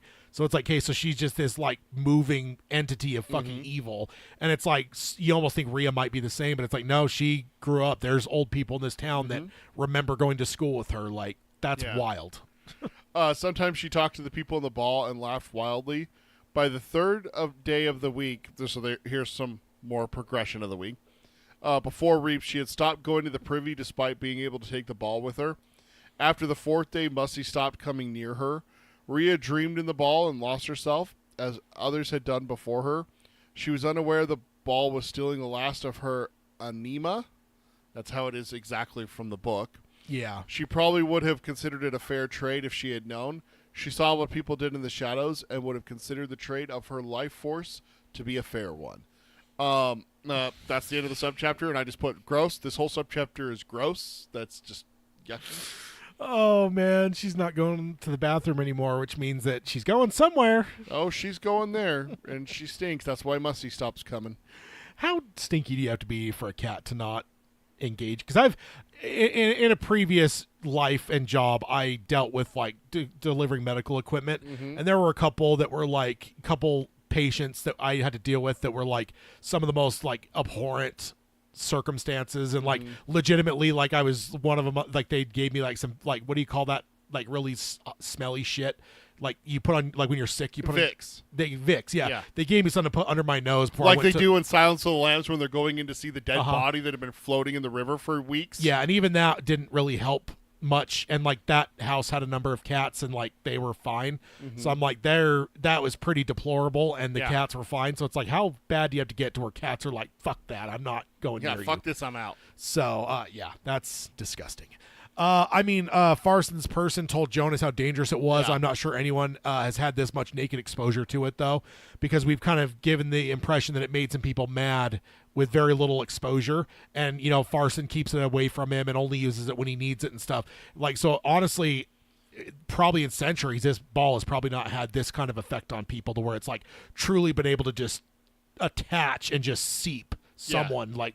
Well, they talked about it when Jonas talked about the ball before, is that Farson had someone use it and ran mad. But used it a bit, not like they were like using it for 3 months nonstop, though. That's what I'm wondering, is like, has anyone had this kind of exposure to it? And I wonder if she were not a witch, if it would have killed her by now. Probably. But her being a witch kind of gives her some, with her powers, constitution to like withstand its and almost feed off of it in a weird way. Yeah. While it's feeding off of her at the same time, it's like a symbiotic parasite here. Yeah, it makes sense. And then subchapter 6, I will take Rhea and all of her reek over this one. I'm going to not go too deep into this one. We return to the boy who had waved a severed tail at Jonas, calling himself a coffin hunter as well. The one that Jonas pulls a gun on, right? Yeah. He is with some other boys who I hope die miserable deaths. They have a piece of liver and they've wrapped a big bang inside of it and then lure a starving dog over, light the fuse, and throw it to the dog that is then killed by trying to eat it. They are then scared off by a lady calling after them. Sorry, I'm keeping this one brief. I appreciate you doing that. I hope they are all tortured or worse by Farson's men. Like, I whatever horrible thing, I don't know. My note, scum. I've never understood why anyone finds hurting animals, especially pets, funny. Yeah. Like, I've seen videos where people, like, do mean things to cats, and it's their pet. Yeah. And they hurt it, and they think it's funny, and they're recording it. I'm just like, that's not funny. I always love it when I see people like that get doxxed. Oh, yeah. That's always the best. Yeah. Yeah. Yeah. Anyway. Yeah. Let's yeah. the less said, the better on that Yep, subchapter. Classic Stephen King, though, definitely makes you uncomfortable. Watching that thing. Yeah. Let's go on to subchapter 7.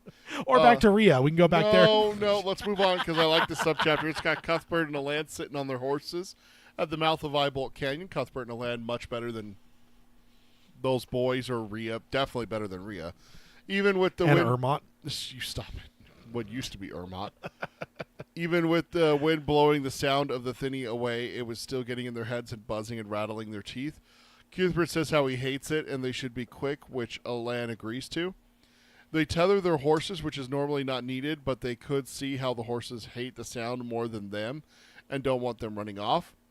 Bert hears it in his head to come and leave the foolishness behind. The drums, the pride, the fear, and the loneliness you laugh at because it's all you can think to do is laugh. Leave the girl too. You love her, don't you? Even if you don't want to. It's sad. She loves your friend instead of you. If you come to me, you'll stop being bothered very soon. So come on. What are you waiting for? And Bert mutters, what am I waiting for? Huh? Says Alain. Cuthbert says, what are we waiting for? What are we waiting for? Let's get the holy hell out of here. Let's get it done and get the holy hell out of here, I think is what I meant to say. Yeah. And then my note, nice cover, Bert. Holy hell, that thing he works on Bert really badly, doesn't it? Yeah, I kind of honestly didn't have a note for this, but with the way that Flanagan did Hill House, and the mom especially, I wonder how well he's going to be able to do this thinning thing. That's true. Because, there was some stuff with that. And then, like, early on, you don't understand what's going on. But as those episodes played out and you get later on, you get to the episode with the mom heavily. And it's like, holy shit, this house is, like, fucking, like, torturing her almost. And that's very thinny. Not almost. It was. Yeah, it's very thinny, very thinny-like. So that'll be fun to see Flanagan pull that off. Oh, yeah. Which is telling because Alain is more in tune with the touch and more affected by it the first time with the thinny. So it knows that he might still have some feelings of jealousy of Roland about Susan and is feeding on that and focusing more on him than Alain. It knows who is more vulnerable. Like, so it's kind of interesting to learn more about the thinny here where it's like, because we saw the first time they came, like Alain was affected like insane more than the other two. Yeah, both of them were. Well, they were, but it's like he was just way, and it's like, and we assumed it's probably because the touch almost opens him up to it more than the others. Well, but Bert was the one that was walking towards the edge of the cliff, remember? Like, Alain was there, and seemed like maybe he was like starting to lean, but Bert was like full on like marching off the cliff until Roland grabbed him. It's like, what the hell where are you going? Yeah, but Alain's also been affected when they weren't nearby it too. Yes. Like he's catching some like whatever, just because it's kind of like Danny Torrance type stuff, right? And it makes me wonder if like it's working on Bert here because it understands. He has some like he's got some. There's vulnerability there. Well, he just had all this deep-rooted trauma issues with Roland resolved, but that doesn't mean that there's still scars. It's scabbed over, but it hasn't fully healed yet. Yeah, it's like a predator when you're watching the nature documentary. It knows the young, the sick, the old. It knows the prey that it's going to target. Right? It could just inherently sense that's the one I want, and that's what the thinny's doing. And that's what I think the thinny's doing here is it understands that of the three, yes, the wounds are healed. But there is scar tissue there, and the one with the deepest scar tissue is certainly going to be Bert because he's I think there's like a. I mean, Roland's not here for this one, but he's not. But I think they would still be the same. It'd be going after. I think the only thing you could do to Roland maybe is like try to play up the fact that Susan's in danger, do like some Palpatine stuff where it's like, oh, she's gonna die. Like I'm the only way to save her. Like legit go Palpatine playbook, which Palpatine didn't. We didn't know all that when this book was written, but either way, it just makes me wonder. But that's probably what it could maybe do to affect Roland. But with Cuthbert, that's going to be easy bait. Oh yeah. So from their saddlebags, they each took out a cotton bag. These contain the gunpowder from the smaller firecrackers. Sheemie had brought them 2 days ago. So again, another showing us how the time has progressed. There's days going past fast here, Yeah, and we're only dealing with a week. I call it tops 10 days.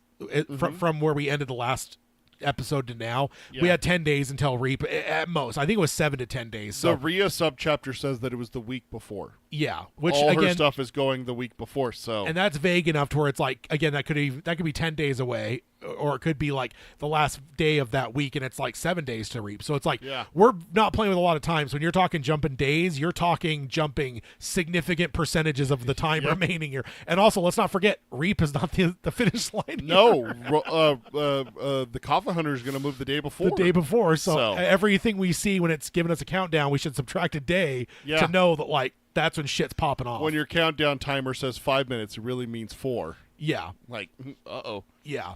Alain dropped to his knees and using his knife started to dig a trench as far under the roll of brush that he could reach. Cuthbert tells him to dig it deep so it doesn't blow away. Alain gave him a look which was remarkably hot. Do you want to do it? Just to make sure it's done right? Cuthbert thinks the Thinny is working on him too. He says, no, Al, you're doing fine for someone who is both blind and soft in the head. Go on. Alain looks at him fiercely for a moment and then grins and resumes digging and says, you'll die young, Bert. Bert agrees he probably will and then drops to his own knees and begins to crawl after Alain, sprinkling powder into the trench and trying to ignore the buzzing voice of the Thinny. No, the gunpowder probably won't blow away unless there is a full gale, but if it rained, don't think of that, he told himself. They finished loading the gunpowder trenches under both sides of the brush barrier in only 10 minutes, which felt much longer. The horses were stamping impatiently to get far away from there.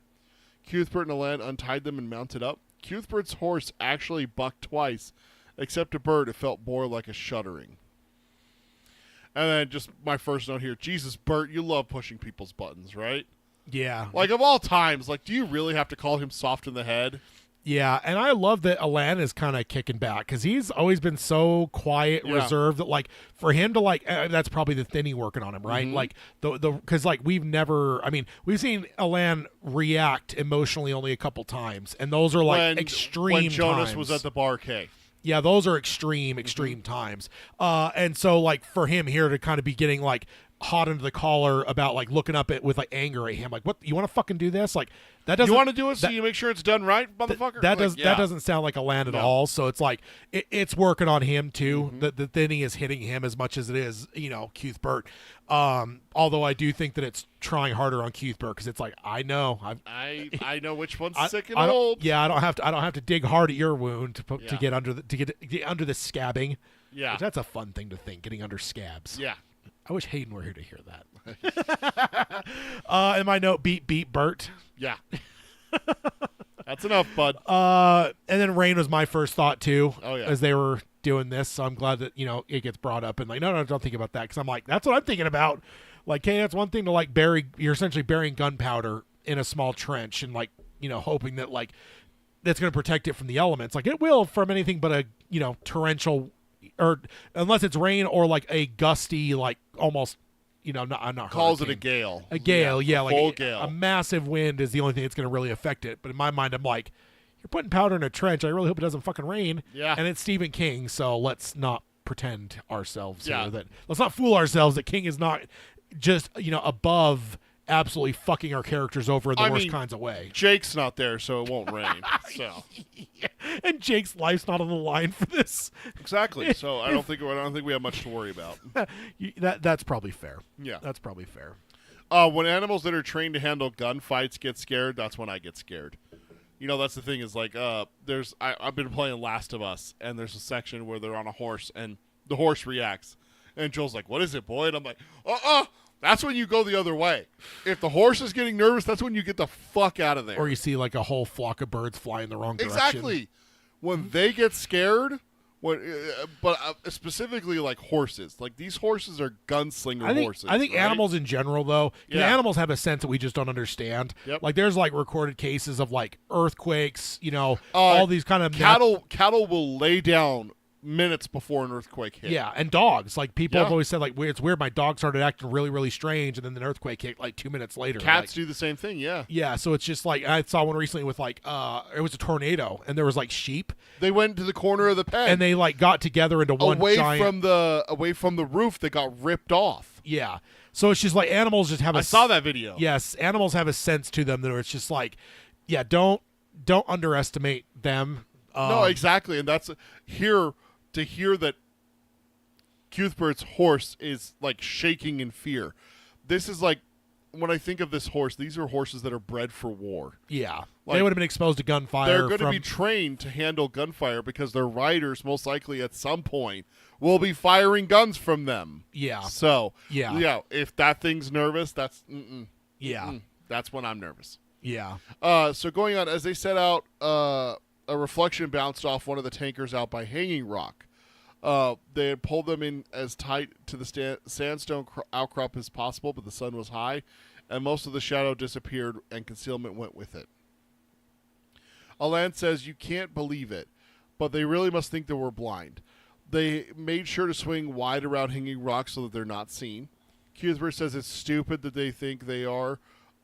So, just to clarify, Alain is saying that the people out at Hanging Rock think that the boys are blind, and Cuthbert is saying, no, they think that we're stupid, but it comes to the same thing. Yeah. Now that Eyebolt was falling behind them, he felt almost giddy with relief. He couldn't believe that in a few days they were going in there, mere yards of where the cursed puddle started. Kind of reminds me of the house for Jake. Like the idea Dutch of like Hill. I'm going in there. Yeah. Like that's like there's like almost an element of absolute dread where it's just like, and I mean all of us have had that probably in our lives at some point where it was like somebody told you there was a haunted house or something, like something like whatever, and it's like if there's a point where you're actually going to do it, like there's like this almost like unbelief in you where I'm like, wait, I'm going in that. Wait, I'm doing this? Yeah, or going into a cave or something when you're out camping. Like, so like I just as you're reading that there, it hit me where it's like Dutch Hill came to mind where it's like, wait, I'm going in there. Yeah, exactly. So it's a good parallel. Yes. With our two gunslinger groups. Cuthbert made himself stop thinking about it before he could start believing it. Alain points back to the woods beyond the canyon and says more riders are heading to Hanging Rock, and asks if Bert sees them. He says that he does. He thinks they are changing the guard, then says it's important. Says the important thing is that they don't see them. He asks Alain if he thinks that they can see them. Alain says he doesn't think that they'll see them, riding back to the Barquet. Alain says it will be down come reap as they can't catch just a few. Cuthbert says they will get them all. Alain asks about Jonas and his pals, and Cuthbert says they'll get them too. As they rode on, Alain asks if Cuthbert thinks they will get away with it. Bert says he doesn't know, but they will know that they were there. I don't get the feeling of second-guessing the plan from either of them. Lesser writers usually would do the whole thing where, are we sure this is what we should do? But these are gunslingers. It shows King knows that these two are stronger than that, and I just love it. I love the whole not doubting. It's like, okay, this is our plan. Let's do it. Yeah. But there's always that, hey, we should do this. And it's like, well, I don't know. But no, we really should do it. Okay, well, let's do it. And then, like, 2 minutes before the plan, are you sure we should do this? Like, motherfucker, like, yes, we should. How much of that do you think that it's Roland? And Roland's a gunslinger. Yeah. Like, if Roland hadn't got his guns and they had been sent out here just as boys and apprentices and, like, whatever, like, I don't know that they have the same, like, trust in the plan. Even if they trust Roland, like, I think there's an element of him being a gunslinger. Like, we've seen there's almost like a hero warship, even though they grew up with him, which is a weird thing because it's like, okay, they grew up with him, so it's kind of like knowing like a celebrity before they become a celebrity. It's like, well, I know that's just fucking Jimmy from high school. Like, he's just an idiot, but like now he's like a comedian, like whatever. But there's some element where it's like there's not an allure there because like you knew them when they were wetting their pants in like first grade, and then like, and that's with them here though. But there is an element of like he is a gunslinger, and that means something. I think it's a little bit more than that because of how he became a gunslinger. I think that like they mentioned it, like Court says it to Roland when he's laying in the dirt after the trial. Let the reputation of this day go before you and let it build before you go forth, that kind of thing. I think that Alain and Cuthbert, yes, they know the boy Roland and everything like that, but they also saw Roland do something that had never been done before. Oh, yeah, for sure. He is the youngest of all time, and he beat Court in a way that is unimaginable, to use the hawk and everything like that. That's like you're the equivalent of what you're saying. It's like, yeah, I've known Jimmy my whole life, but I also just watched Jimmy lift a fucking bus that had tipped over on a kid. Yeah. Like, no one's ever done that, that kind of thing. And I guess that's what I'm trying to say ultimately is that, like, there is an element that can be where you kind of see through the allure because you knew them. I don't think that's the case for these boys because there is a hero worship element of the gunslinger thing that really means something, and that's what they're really like. That overrides the fact that they knew Roland his whole life, right? There's an element of, like, he is a gunslinger. There's a reverence to that. It doesn't matter that I've known him my whole life. The fact that he is a gunslinger elevates him to a level of trust that they're trusting. I'm going to have to trust him. Yeah, then they're going to have the normal questions of, like, okay, do we got everything? Is this the right plan? Like, whatever. But it's not, like, serious doubts. It's more of just, like, let's make sure our ducks are in a row as we're coming up to the finish line here. Right. I mean, Alain does it in the last episode. Because Roland's like, hey, it's not important what Susan's thinking about, and Alain's like, no, it is. You had very specific notes. That you're like, yes, listen to Alain. You need to know this information. Yeah, and it's Alain that gets to that point, not Roland. Yeah. So I think that it comes down to is that all three of them are gunslingers at this point, basically. Yeah, and they're raised from the cradle. Exactly. Right? Like Court's probably had them as his probably since they could walk would be I don't think we've ever have it spelled out like what it actually looks like, but I do kind of almost feel like it's probably like the moms have it up to the point that the kids can walk in a not just like a stupid like freaking bow-legged way that babies do, but like probably about this time that they would start kindergarten, maybe even earlier. I am like preschool, 4 or 5 years old. Yeah, 3 to 4 or 5, like in the element where you can kind of understand, like they can like walk without like falling over. Mm-hmm. At that point, you give them to Court, and then from that they're trained from that point on to get to that point of being gunslingers. I think it would be just a little bit past that, maybe 5, 6 years old, like the kindergarten age, simply because I don't think Court deals with goo goo gaga. I think he would have to have them talking, otherwise he would just kill them by smacking them. Talk words, you stupid maggot. But that's probably part of this world, right? Roland marveled at the softness of our world. True. When he was looking into our world through Eddie's doors and stuff, and all the doors, honestly, where Roland's just a marvel at like, what is this fucking world? Like, you'd go. Not a single one of them have a knife on them or any way of defending themselves. And he's like, he looked at one person. He's like, if I gutted this person right now, he's like, they would just be shocked at the inconvenience that it happened. Like, there would be no fight, no vigor. Like, and I think that just shows the difference between our world and his. Yes. And I think with his world, I don't know that they baby the babies. I think the moms have a very definitive period of time that they have those kids. I think you're right. And then they give it over, and it's like, at that point, like, because again, every part of their raising has got to be going towards that goal. And we know that there's going to be some that fail and become diplomats and other things, but that still makes it to where not fail. Let's be perfectly honest. Or don't take the trial. They don't take the trial. There's a difference there between those two. But ultimately, they would all be raised the same way, to where every man is going to know how to fight, how to shoot a gun. They're going to know how to like reason through things, like the things we've seen Roland do, critical thinking and all that kind of stuff. stuff. You're not going to necessarily have the same kind of like idiots that like we have in our world, where you look at people sometimes, you're like, can you tie your shoes? And you look down to see if they have like Velcro shoes, because it's like, you just seem like you can't tie your shoes. Like, you may be 30-something years old, but like, I don't know. We've all met those kind of people. I literally had a conversation with one of our coworkers. He's worked there now for about half a year to 9 months. And he's like, dude, do you remember the first day that you were training me? And I was like, yeah. And he goes, do you remember when you asked me if I knew how to use a mop and a bucket, like a mop bucket, like the ones like you put in and you like wring out? I'm like, yeah. And he goes, dude, that still sits with me. And I'm like, after working here for as long as you have now, do you understand why I asked that? He goes, oh, yeah. He goes, oh, yeah. Yeah, that's exactly it. It's like, yes, you would assume that everyone knows how to use a mop and a mop bucket. Yeah. Me and you have been doing it since we were 15. That's where we met, is working at a grocery store. We cleaned up messes when someone broke a jar of butter or a jar of pickles. My favorite's a person that squished their liquid detergent and then they went and tracked it up and down each aisle. They had no idea. Oh, my God. I forgot about that one. And then we had to, like, be careful because it's like you can't just, like, throw mop and water on top of, it's like, soap. Dawn dish yeah, soap. It's like, soap. Yeah, now, what do you do? We did do that on the one aisle because we just wanted to go and slide on it. Yes, we did. There's also the time that the butter broke. The person broke like 3 jars of that butter that you put on your popcorn, and we literally just slid up and down the soda aisle, back and forth, just to see how far we could go on our feet. Yeah, but I would imagine in this kind of world, like, that is not acceptable. No. So even like someone that is a diplomat, it is someone that is just a very especially if you're going into the line of a gunslinger. Yes. Any of them. Yeah, and that's gonna be the people that build up your entire society to where even if they're not gunslingers, they have that foundational training to where, like, again, Roland, when it's like, no, Maggot, you saw more than that. You know, when he's looking through Eddie's door and it's like, oh yeah, like everyone's gonna have those abilities. So even if it is just a perfumed diplomat, they're gonna have that reasoning ability. They're gonna have that court voice in their head, even if it wasn't court.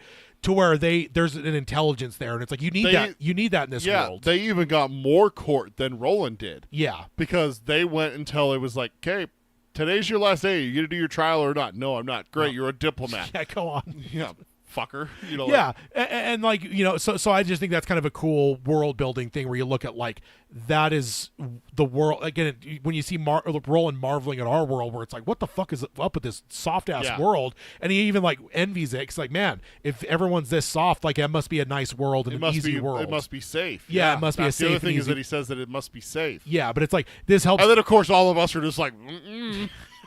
Compared to his world, though, no, you know, you've got crazy trains, you've got, you know, demons, you've got freaking all kinds of god awful deformed beasts every corner of the slow muties. Like, there's all kinds of things. Lobstrosities coming out of the waves.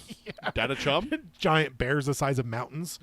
Radar dishes on their heads. Oh man. Let's see. Also, I just want to scream at them that the trap is going to snap the day before the reap as they're sitting here. Yeah. It's just, that's the great thing about a story, though, is when, like, you know more than the characters, because there's times the characters know more than you, and, like, they let, like, that final act of, like, the Ocean's 11, like, the final thing, like, there was secrets they set up, and you're like, there's just some weird random scene where they're asking about something, and then when that all pays off, it's like, oh, that's what all that was about. And it's like there's that kind of revelation, but there's also times where you know more than the characters and you're just wanting to scream because it's like, no, like, they're not going to come from the left, they're coming from the right. Yeah, like, it's two very distinct things where it's just like, okay, either you keep it from the audience and then you reveal it later, or you reveal it to the audience and you let them go the whole time. It's the bomb thing we've talked about before. Is there the anticipation of showing them the bomb and you know how much time is on the timer, or is it the shock of a bomb going off because you didn't know it was there? Just once I want to see a bomb get defused where it has like a minute left. Yeah, instead of like 2 seconds. Yeah, not 1 or 2 seconds. Because it's like, at a certain point, that's like a cliche. Yeah. Like, because it's still like you're sitting there with literally less than a minute to, like, live, right? Like, there's still a lot of drama there of like, you're going to fucking die. It doesn't have to be a minute, but it's like 30 seconds. Like, stop it to where it isn't just down to the last couple seconds. That's so cliche. I think I did see a movie or a show recently, within the last 5 years, where they stopped it and it had like 17 seconds left. Yeah, there you go. I'm like, hey. I don't remember what movie or show it was, but I was like, hey, that's not like 2 seconds. Yeah, exactly. But ultimately, because you've said that before. Yeah. But ultimately, the castle pieces continue to align for the end game. Yep. So, moving to Subchapter 8, which is the end of this section here. This is a little bit of a longer one. So in Mejis, like every other barony of Midworld, the week before Fair Day was a political week. Important people came in from every corner of the barony, and there were many conversationals leading to the main conversational on Reaping Day. Susan was expected to be present at all of these, mostly as a trophy to the mayor's continuing vigor. Ooh, pause for a second. If we're having all these meetings and stuff like that on Reaping Day, probably going to have those at Seafront, right? So you're not going to have like common folk coming and going then, right? No, the politicking, this is going to be like your ranchers that are way out. And like, during like when this isn't happening, like when they need something from town, they send an underling to go buy it. It's like, so if you're like a high Marston in Red Dead, when you're going to get supplies for the ranch, they send him to go get it. Yeah, exactly. So indeed. So Olive was also But here they're gonna have the main guys, and they're probably gonna be coming to Seafront because it's political and everything like that. So you have to host them Yeah. and their entourages and stuff like that. But I don't think it's going to be open to everyone in the general public then. I think it's going to be people who have business. These conversationals, the way I view it is like kind of like those like, $3,000 a plate dinners that they have during like political season when like a candidate is like having these like fundraising dinners. Yeah, right. The only people that are making it in there are the people that are paying. And that's what these conversationals ultimately are, is like the conversationals are all is when Kennedy meets with the union in Dallas. Yeah.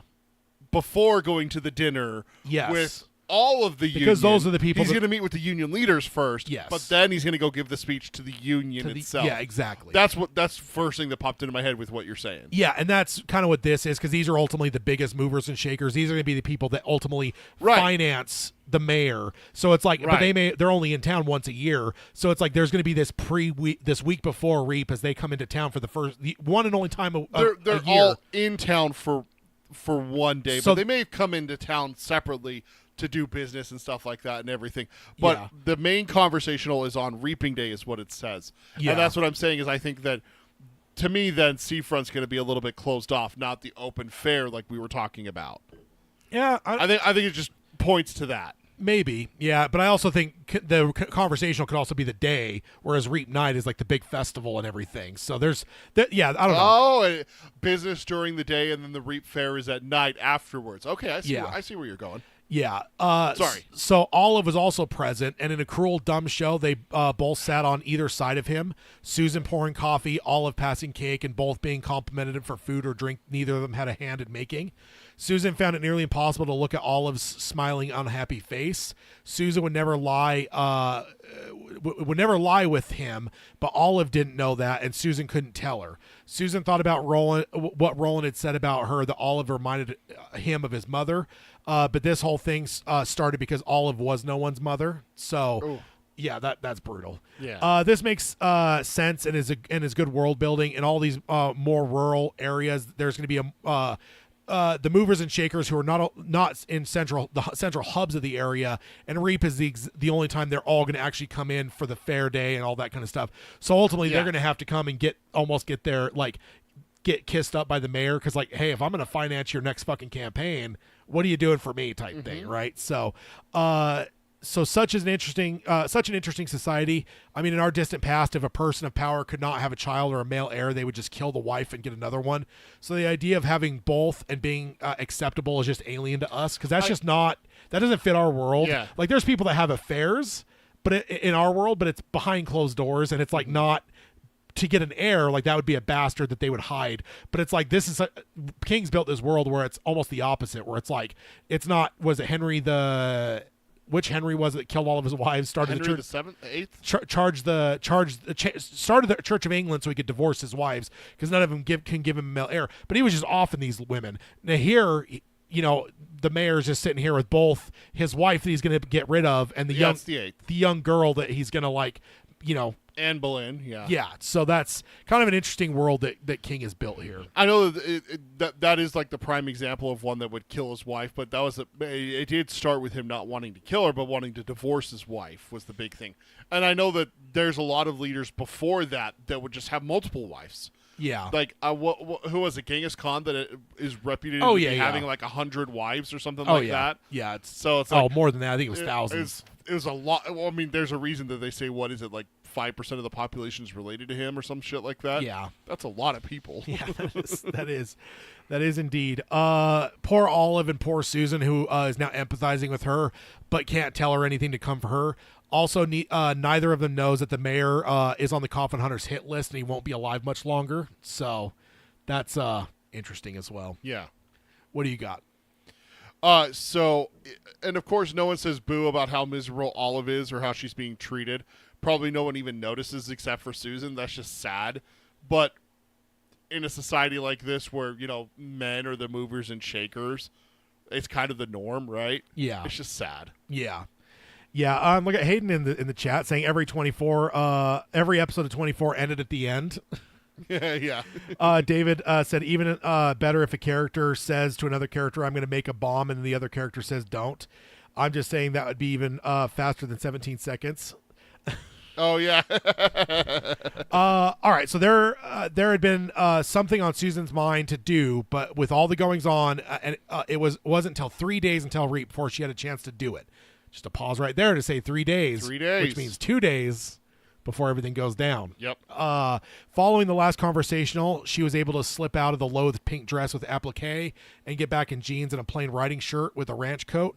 There was no time to braid her hair because she was expected back at Mayor's tea, but Maria tied it back for her and she rode back to the house that she'd soon be leaving for good. Her business was in the back room of the stable, her father's office. But before going there, she would go into the house and she heard what she had hoped for, Cordelia snoring. She ducked into the barn where Pylon and Felicia snickered hello, and she gave them a snack that she had grabbed in the house. She avoided her dad's office since he had died, afraid of the sad pangs that had hit her the instant that she went in. She saw his office as he left it the night before he was killed. He told her she told her father how she missed him. Said that to the empty room, of course. She sat down and wept for 5 minutes. He was no longer there to kiss her until her tears turned to giggles. And then a direct quote from the book: "Time was a face on the water, and this time it was the face of her father." So a spin on the quote that we've had mentioned a couple times in this episode now. So we are now 3 days from Reap, which means 2 days from the Coffin Hunter's plan. I remember hoping we would never have to deal with Cordelia again. With everything coming to a head so soon, and her being asleep here, I was very hopeful. God, she's terrible. Yeah. Always good to remember that she is 16 and her dad died when she was 8 or 9. It's a long time ago, but it still weighs very heavy on her. That kind of shows you the relationship that they had. So, my note: she's been with Cordelia that long. I don't know why, but I always remember it being like her dad died like 2 or 3 years very ago. recent. Yeah. And yeah. it is not. It's been that long. She was single digits. It was 8 or 9, something like that. So how has Susan stayed sane and not become a murderer? It needs to be studied how that happened. Yeah, no jury would convict. No. That's all I'm saying. As her tears tapered to sniffles, she opened the desk drawer one after another, finding various signs of her father and her younger self. The only item of interest was in the bottom drawer, his spurs. One of them broken. The ones she saw him wearing, or the ones that she was sure he was wearing when he died. She then began to see her father's final moments, kind of visualizing it in her head. She put the pair of spurs back down and moved to the desktop where she found a bunch of her father's ledgers, a priceless set of items in a world that had forgotten how to make paper. She had been in charge of the Barony's horses for 30 years, and these ledgers proved it. She began to thumb through the last one. It was a record of horses born, and if they were born alive, threaded, or muty. She then stopped and realized she had found what she had been looking for without even knowing that consciously that she was looking for something. The last dozen pages of the final stockline book had been torn out. Who had done that? Not her dad. He revered paper the way that some revere gods or gold. Also, why had it been done? Why had it been done? But she knew, because there were too many horses on the drop. Langle, Croydon, and Renfrew were lying about the quality of stock being born. So was Henry Wertner, the man who succeeded her father's job. So, yeah. Really interesting to see Pat's records are still here. I don't know why, but it seems like something that would be taken once he passed. They even mentioned like the person who took Pat's job because he was the breeder. I don't know what not the head of the Horsemen's Association, but he was like very important. Yeah, he handled all of the horses for the entire barony, basically, all their horses. But to see his ledgers just kind of left behind is kind of shocking to me. Like, that seems like something like the government, using air quotes, would come and be like, "We're so sorry for your loss. We're going to need those." Yeah. I wonder if it's just, well, for one, we know the person that replaced him is corrupt, so maybe he doesn't want anything written down. And two, what use does he have of potentially 30 years of records? I mean, except for the value of the paper, is the only thing. Because, like, ultimately, like, okay, who cares about the one that was recording horses 10 years ago? Like, that's probably of no use to anyone necessarily. But I wonder if with his corruption and being evil, I wonder if he specifically doesn't want anything written down. Kind of like the mafia. Even at that point, why wouldn't you take them and have them destroyed then at that point? Like, why are you leaving this here? It just feels weird that the ledgers were left behind. It feels like something that they would have taken. Yeah. I mean, looks like they took what they needed. That's true. Hayden says horse masters. Of course, you got to say that like Saruman, though. Horse master. Let's see. Agamorph says, world building and exposition, revelations given simultaneously, genius king writing. Absolutely. Indeed. And then my note here, man, don't let Cordelia see these ledgers. She will sell them. Yeah. Page is torn out, maybe the most solid proof she's found of the conspiracy. I mean, she's been told plenty, but I don't think she's had any hard evidence until this now. So I think the only other hard evidence she has is that the fact that the horses, that there was too many. There's too many, but also the fact that they're lying to the boys. Like, yeah. Oh, yeah, we only get 1 out of 5. And yeah. she's like, what the hell are you talking about? Like, we get 5 out of 5 most days. Yeah. So I'm not sure if she still has any doubts about her father's death, but I bet if she did, they're gone now. Oh, yeah. So she thought of the exchange with Roland about if her dad had been there and him telling her that he wasn't and he was dead. She had not been able to believe Lengill would lie about her father's death, but she could now. Then she is startled by Cordelia asking what she was doing in here. Here we go. Here she is. Cord's last few buttons were undone, and Susan could see that her collarbones, both of her collarbones, and only now realized how much weight she had lost in the last 3 months or so. She told her that she had startled her. Cordelia asked again what she was doing in here. She answered that she came in here to remember her father. She wondered who tore the pages out. Lengill, Reimer, not likely, but in fact probably the woman she was looking at now. Ooh. So she does know about the ledgers.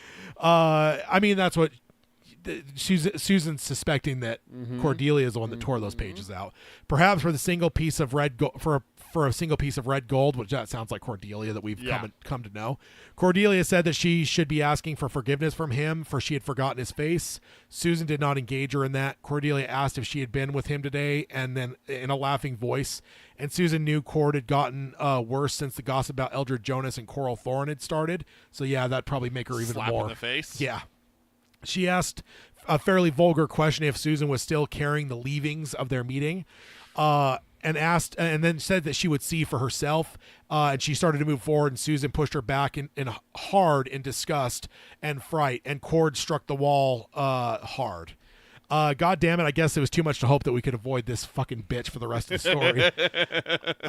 Again, I swear at the end of this, we need to compare Cordelia versus Rhea, because Cordelia is fucking awful. Yeah, we really should have a debate section on a round table about these two. Oh, my God. Oh, God, if Cordelia had a piece in the cover-up, Susan might kill her. No great loss. That's taking a line from another king here, and nobody would care. No jury would convict. No, indeed. Susan said Cord should ask for forgiveness for speaking to his daughter like that in this place, and then turned her eye to the ledger and then back to her aunt, who and the look of fright and the frightened calculation that she saw in Cordelia's face told her all she needed to know. She had not had a part in Pat's murder. She could not believe that, but she had known something about it. Cordelia called her a faithless bitch, and Susan told her that she had been true. And in saying that, she realized that it was true what she was saying, and a great weight lifted off her shoulders. She told her that she had slept her last night here, and she would not listen to Cordelia anymore or look at her as she was now, because doing so would kill the last of the love that she had for her since she was little. She then grants that she had done the best she could at being her mom. Cordelia grasped her own face as if Susan hit her, and she screamed at her to get out and go back to Seafront or wherever she rolled with that boy. And if she ever saw her face again, it would be she would count her life good. Or if she never saw her face again, she would count her life good. Susan led Pylon out of the stable and was sobbing almost too hard to mount up. There was sorrow as well as relief from her heart as she booted Pylon to gallop, and she never looked back. That's the end of the subchapter there. Yeah. I mean, Cordelia isn't dead, so it's not exactly what I would have wanted here. But I mean, not even assaulted heavily as she deserves. Like, just come on, man. Susan, beat her up here. But Susan is at peace finally, and came to terms with the fact that she has been true to herself, not this bullshit agreement with Thorin, but to herself. Like, that's a good thing at least. So, and then my last note: great to see the weight off Susan's shoulders. This is going to be one of the best scenes for whoever gets to play Susan.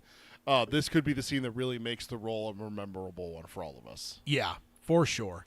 So yeah, that is the end of this section. Let's go ahead and Warning, spoilers ahead. Warning, spoilers ahead. Warning, spoilers ahead.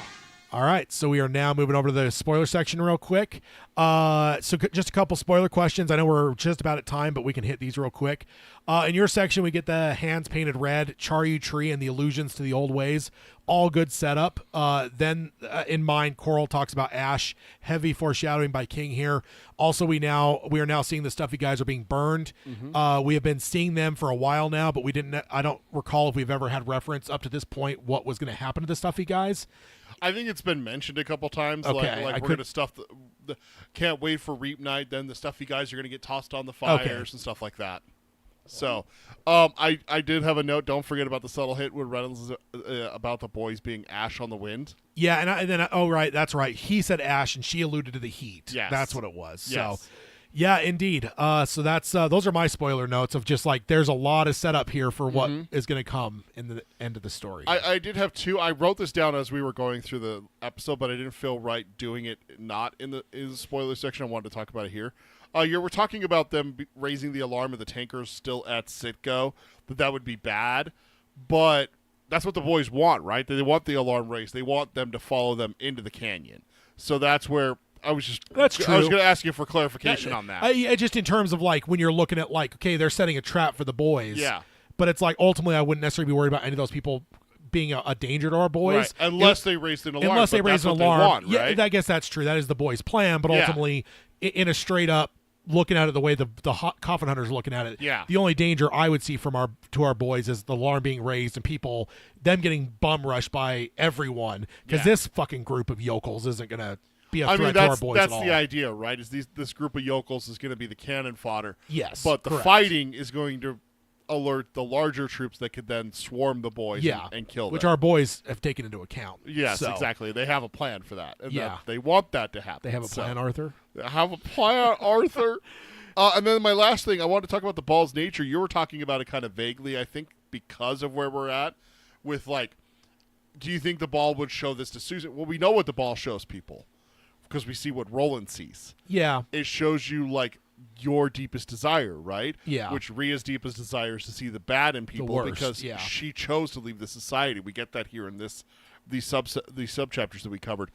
But what it shows Roland is his deepest desire, which is the Dark Tower. Yeah. So I what wonder, sparks it for him, because he doesn't even have a full. I mean, don't he and the boys not even like believe it's real at this point? Like, I mean, they know of the stories of it, but they don't know if it's real. So that's where it shows him that. Yeah. So to show Susan something good and then bad, I don't know what it would show her. Honestly, it's kind of a question maybe for a later day of what would it actually show her. Yeah. Ultimately, though, it is just that it wouldn't show everyone the same thing it's showing Rhea. I think that's the ultimate point. That's exactly. So. You're 100% right on that. So again, as we wrap up the episode here, 69% of the way through the entire book, 76% of the way through Roland's story. That's where we're leaving off. Yep. And we'll pick up in pretty late in June, because again, all of our episodes are delayed a week. The 2 episodes in June are delayed a week. 28th. So let's go ahead and hit the outro stuff real quick. If you want to subscribe to us on any podcasting service of your choice, stream us on Spotify, Amazon Music, Audible, all those fun places. Join us for the live streams here at youtube.com/darktowerpalaver. Of course, hit the like, subscribe, and ring the bell for notifications. All those things are the things that keep Blaine the Mono from zapping us. And then find the show notes over at darktowerpalaver.com. Support us at patreon.com/darktowerpalaver if you want to be part of the gunslingers of the Patreon, as it were. And then if you want to contact the show, Peter can let you know the ways to do that. If you want to send us any Ermot things still. No. That's great. Best way to reach us is email at show@darktowerpalaver.com. And then we got our threads and Instagram. It's Dark Tower Palaver, all one word, no spaces. And then at darktowerpalaver.bsky.social is our blue sky. And then for Twitter, it's at darktowerpod. That's at darktowerpod. And then check us out on Facebook. It's facebook.com/darktowerpalaver. And our merchandise is tpublic.com/user/darktowerpalaver. Indeed. And again, with the delay of the episodes, we have 3 weeks until the next episode after this one, so that's a little bit odd. Yep.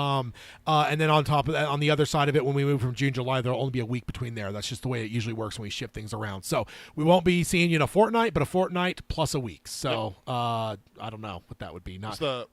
I'm just like, there's no word for it, because fortnight means 14 days or 14 nights, so 2 weeks. I don't think there's a phrase for 3 weeks, so unfortunate. But either way, we'll sign off as we always do by saying long days and pleasant nights. Long days and pleasant nights, folks. Oi. All right, everyone in the chat, thank y'all for joining us. Thanks for being part of the show, and have a happy Memorial Day if you're here in the United States. Yeah. Go and have some fun, delicious Barbecue. Go to a swimming pool. Go camping. Whatever you're doing, have fun with it. Be safe, and we'll see you in June. If you're not in the U.S., enjoy a lovely weekend, I hope, wherever you're at. All right, see you guys. Bye, everyone.